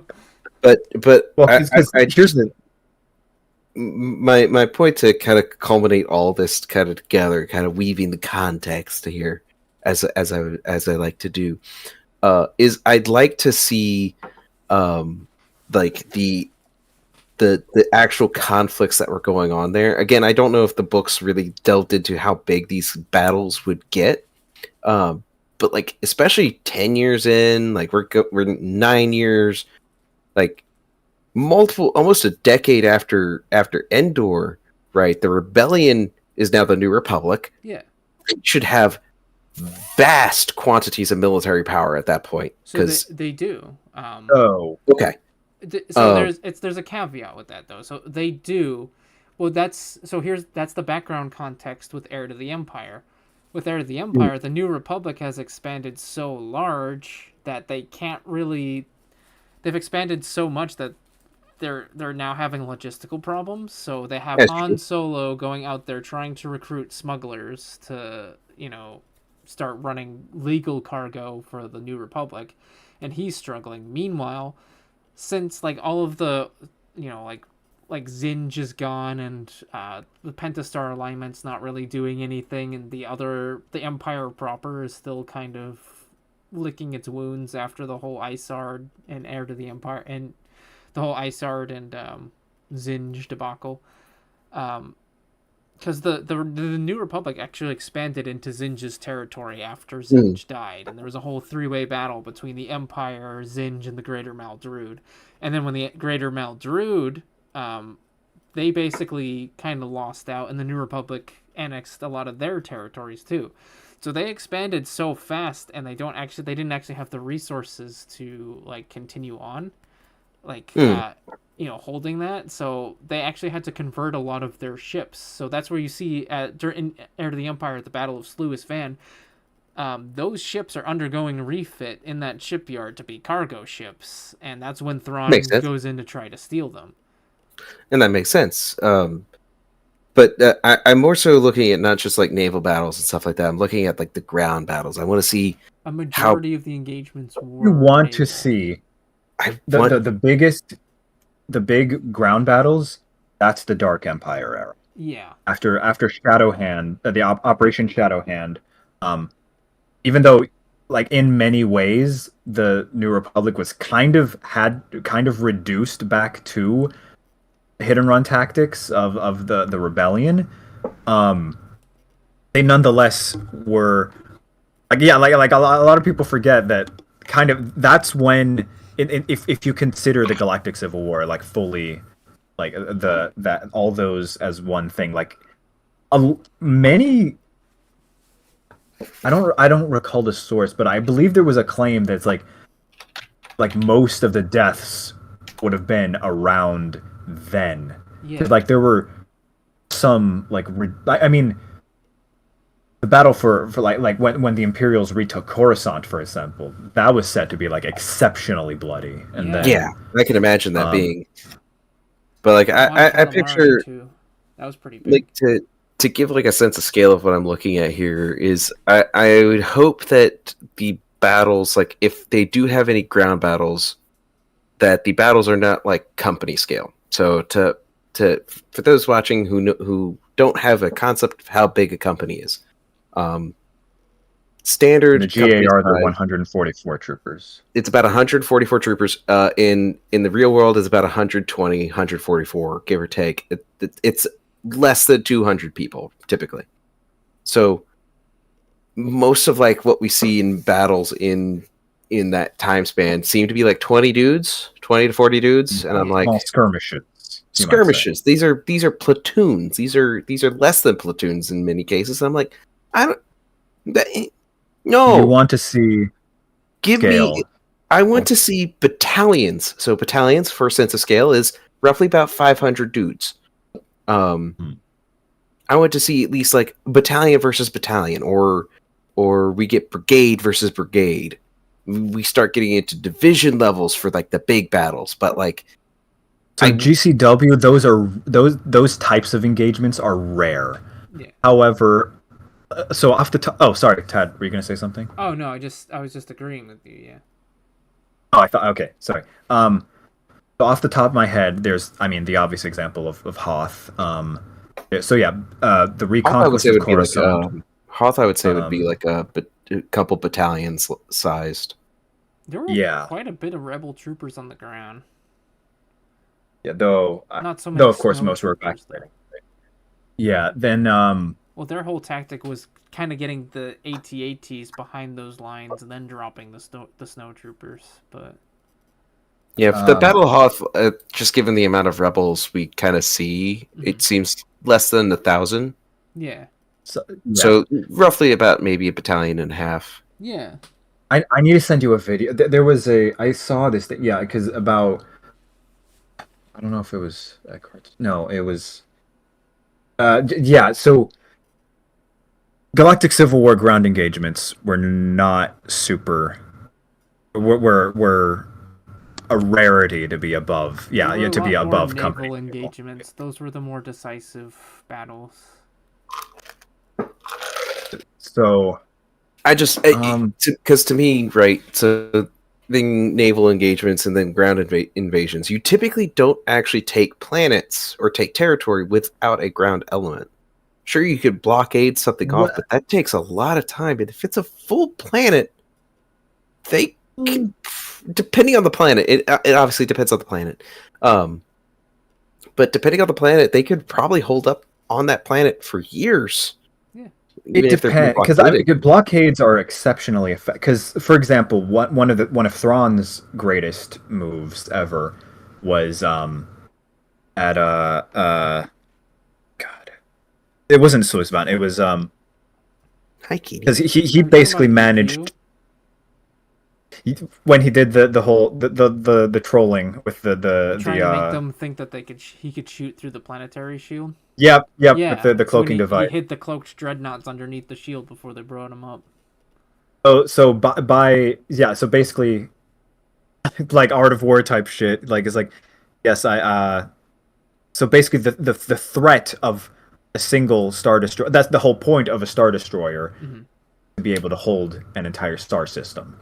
Well, Thrawn cloaked asteroids and then set them around Coruscant's orbit, so he could besiege the planet without having to commit any forces to do so. Right. Yeah, I was going to get to that as well. He managed to make about half a year, I think, managed to force Coruscant to, and especially a world like that where they're not self-sufficient in this. They are completely dependent on imports. Well, he did a bit of trolling with that too, where he only put in the little beacons, because they could track the beacons on the asteroids, what it was so he only released 20 cloaked asteroids into the orbit. However, he fired the tractor beam projector some 200 and something times.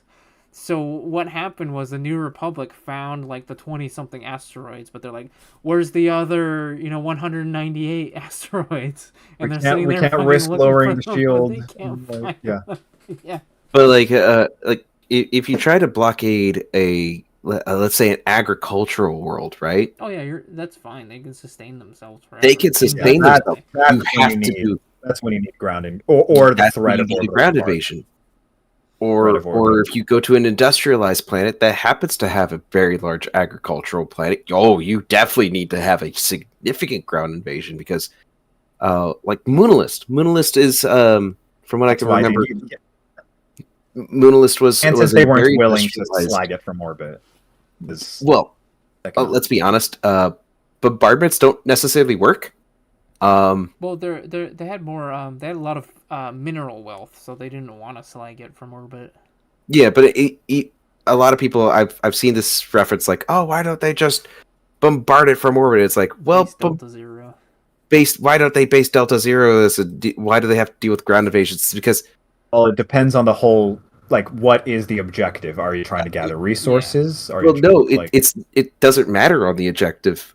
Just history has kind of proven that even if they're like reduced to rubble, the planet there is not surrendering. You're not there to physically fight them or anything like that.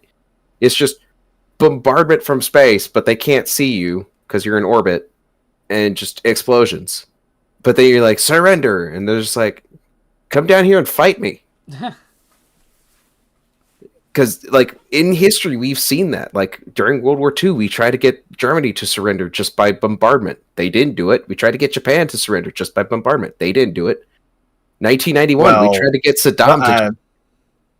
I think a turbo lasers are more equivalent to nukes in that regard. Like, I'll be honest, we nuked the Japanese twice, and they were still debating if they were going to keep fighting. but in the end, that was what caused the surrender. Well, it was part of it. It was kind of a two-factor and the thing. extension, yeah. But it was the nukes, and then it was the first nuke, then the second nuke, and the literal same day that the second nuke was dropped, Soviet Union invaded Manchuria, which was a two-pronged thing. It was the nukes and then ground invasion, and it was like, okay, nope, we're done. And then, like, if we want to get like a more recent example, 1991, all we tried to do was try to get Iraq to just get out of Kuwait. We had a 5-week air campaign of just bombing them, and they didn't leave until we finally put troops through there. Just history's kind of proven that even if you nuke things to piss, people will keep fighting. They will find a way to keep fighting if that's just how their life is. You typically, if you want to take and hold a planet, you'll have to put boots on the ground. It's just kind of how it is. Unless you're willing to completely destroy the planet, like the Death Star. Death Star. Yeah. And even still, that caused rebellions. This is a very interesting point you bring up. It's just because even with like everyone puts like the nukes were so insane and stuff like that. We firebombed Tokyo, and that did way more damage. That caused like 5 times more deaths. The Japanese did not care. That's the problem with fiction. Ultimately, is when you try to put a lot of like real world context into it, it kind of starts to fall apart. Well, I get what you're saying, though. You don't even have to make it fall apart. You could use that as like a you could use that to add to the fiction. It's like it seems like Star Wars does actually do that quite a bit, more than people actually realize it does. It's like when you look into the EU and you're like, why are they just? It's the fans who really ask the question of like, why are they going to a ground invasion? Mm-hmm.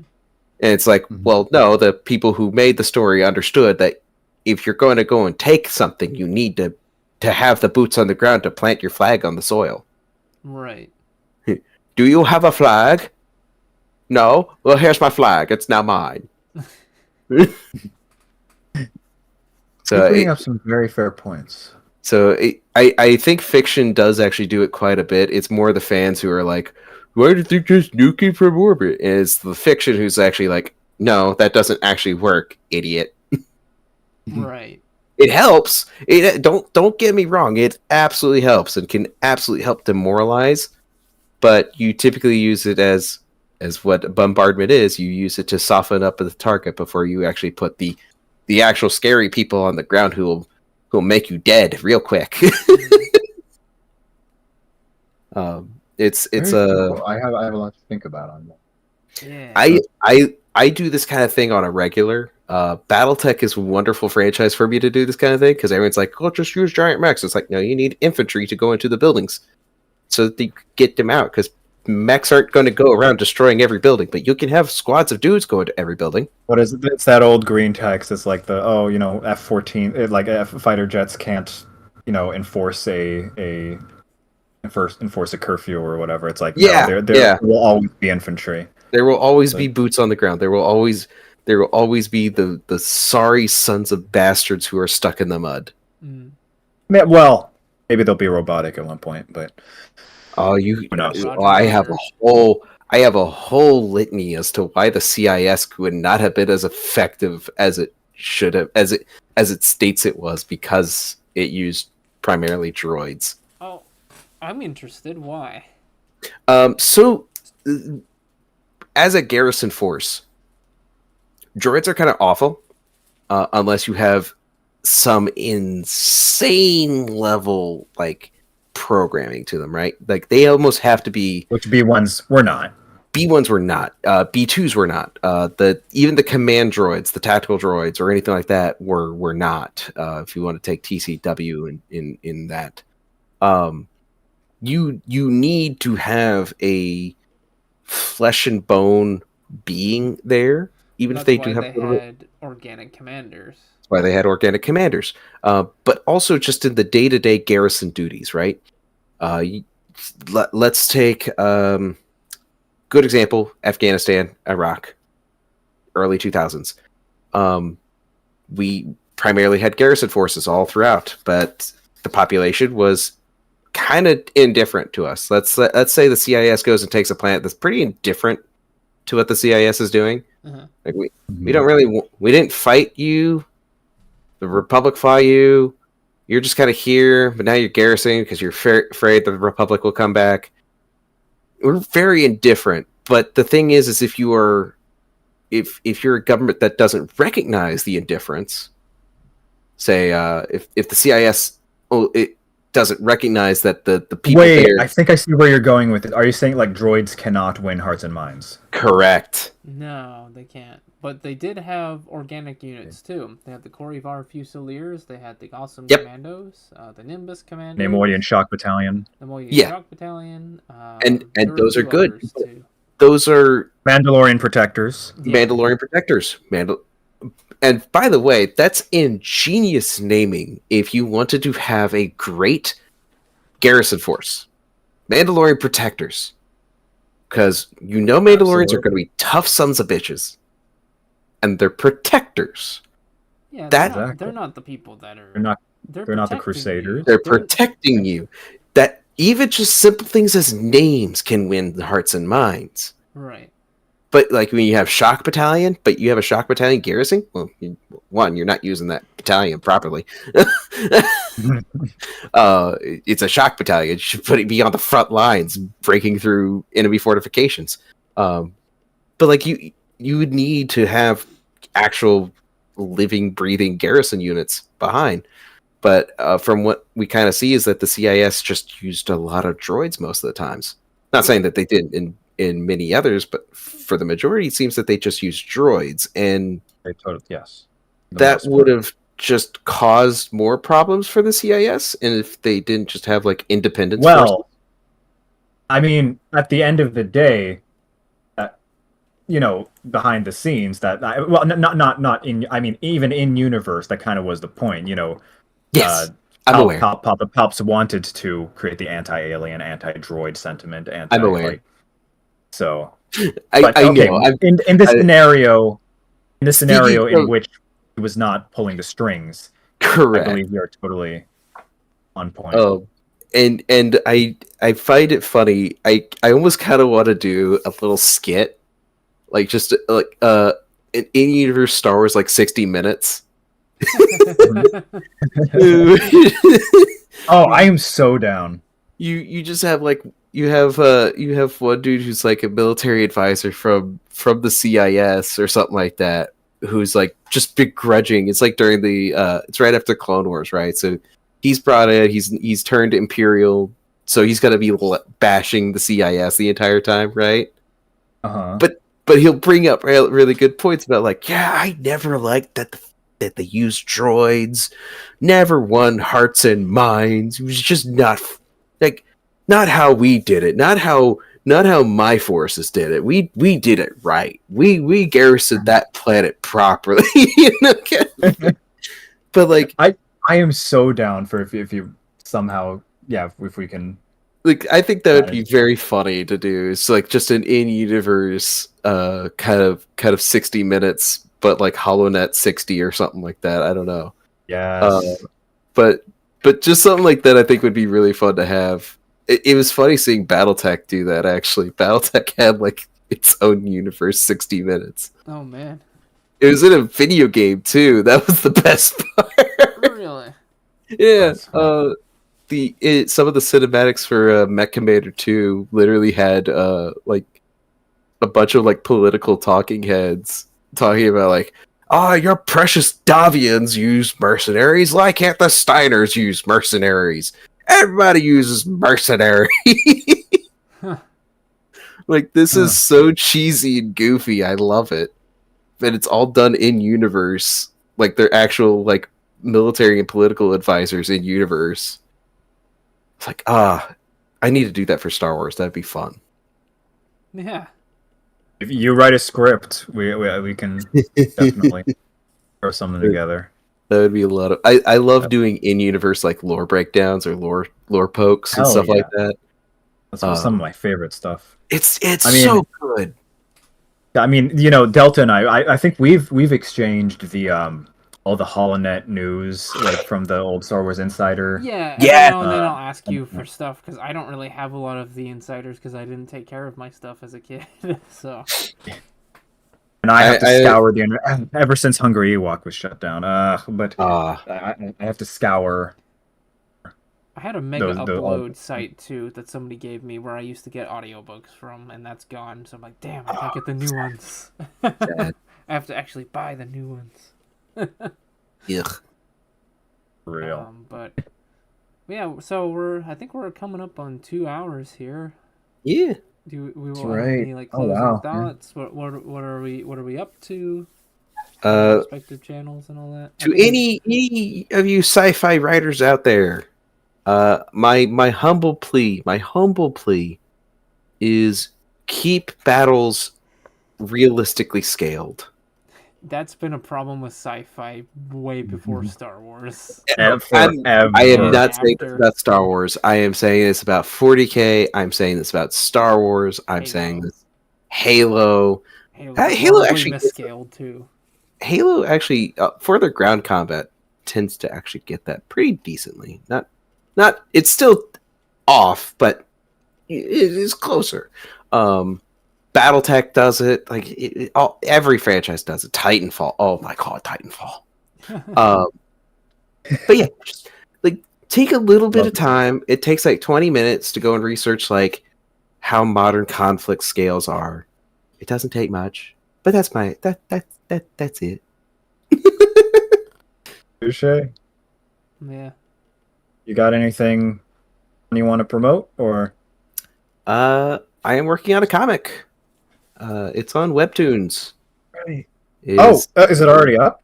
Yeah. Oh. If you send me the link, I can put it in the description of this video. I can drop the link. It is on Webtoons. I'm still updating it. First 9 pages are out. Is that the WTF? No, actually. This is my BattleTech Epsilon Commandos. So it's it's following a group of mercenaries called the Epsilon Commandos and their plucky commander going through the tumultuous time of the 3060s when the largest great house of the era is about to fall apart into a massive civil war. And it gets really hairy, gets really vicious. I'm going with the more like 1980s and 90s anime look for it. I'm scrolling through it. I love the harsh like shading, like the clear black, like that goes so hard. And then the last 3 pages are actually in color too. Oh, that's cool. I have fully switched over to start doing color on everything. I might go back and recolor all the others. Mhm. It wouldn't be too difficult. I just need the time. But from now on, everything will be in color. Especially since Clip Studio Paint is such a wonderful program to use. Right. Any of you aspiring artists out there, I'm not sponsored. I'm not sponsored by Clip Studio Paint in any way. It is $4 a month. Huh. It is $4 a month. It gets you access to a actual professional art program. This art program is used by anime artists literally in Japan. I think Studio Ghibli uses it. Like Trigger uses it.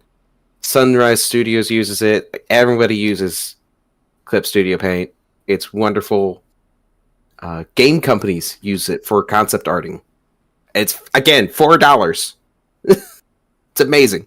It even comes with its own 3D modeling program. Like, Oh wow, that's pretty cool.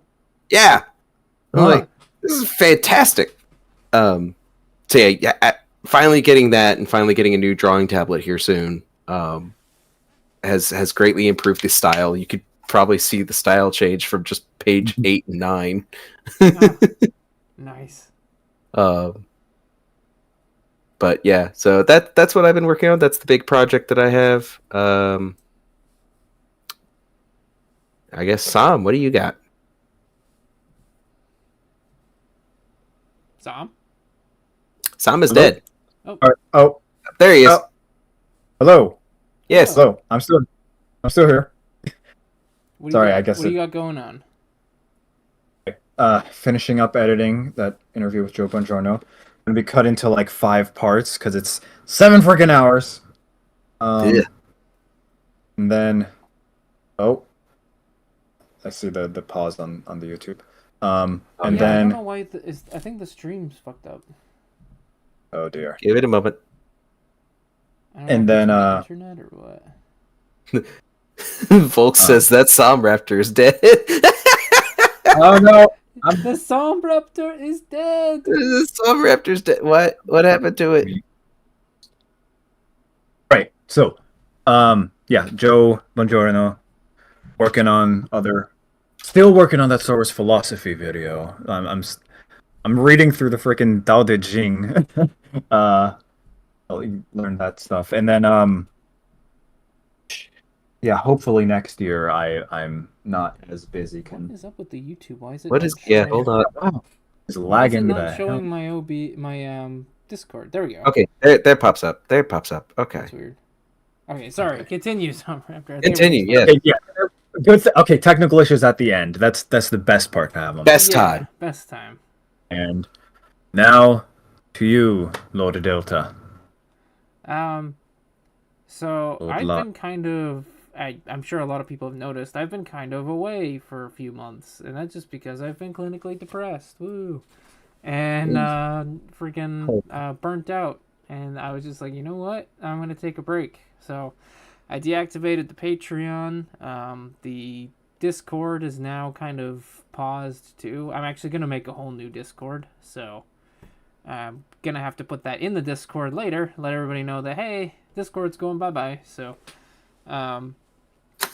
but I've actually started getting back into, like, these past couple weeks, I started getting back into video editing. I've got one all finished. I have it scheduled to come out in January. I might make it come out sooner. I don't know yet. And then I'm redesigning the Patreon so that it's cheaper and that folks can join the Discord and whatnot and get their little shout outs. And it's also going to be designed so where I don't have to make a video every month and then burn myself out, because that was my major problem. And then I was doing a whole bunch of behind the scenes shit too. It was starting to cut into my real life, and I was just like, I can't do this anymore. And then I had problems with my real life job where costs were going up except for my income, so I actually had to go get a whole new job, and everything's fine now. I make about 20 grand more than I used to, but doing the same exact thing. It's funny how you cross a border and then and then you're able to like survive. But whatever. Right? My man. So Yeah. I'm basically back and still clinically depressed and thinking I'm never gonna own a house in my entire life. But I'm better now. So we'll be you'll be seeing more videos from me. They're not gonna be every month, but yeah, that's basically what's been going on and what's coming down the pipeline. I'll do in January. I'm gonna do a like a state of the channel update video, kind of like what I did last January. So, and I'll go in more in depth on what actually happened, and then explain the whole new Discord situation because it's a little bit more complex than just joining the Discord now. But that's something that could be talked about later. Yeah. Yeah. Yeah. But Well, if the stream we gotta make these more frequent too this coming year. It is going. It's just buffering hard. Yeah. Hopefully people can actually still see it, but It's still going. It's like it's taking its time. yeah. Let's end on our good note here. Thank you all for joining us, and then we should do this again, not 11 months. No. Let's make these a lot more frequent. Yeah, I think every other month. Yeah, that sounds good. We could probably shoot for that. Yeah, I like that. Yeet. All right, everyone. Thanks for joining us, and I'll see you guys on next year. Happy holidays, everyone. Oh yeah. Oh yeah. All right, now we're gonna end the stream. Yeah. All right. And that's that. That is.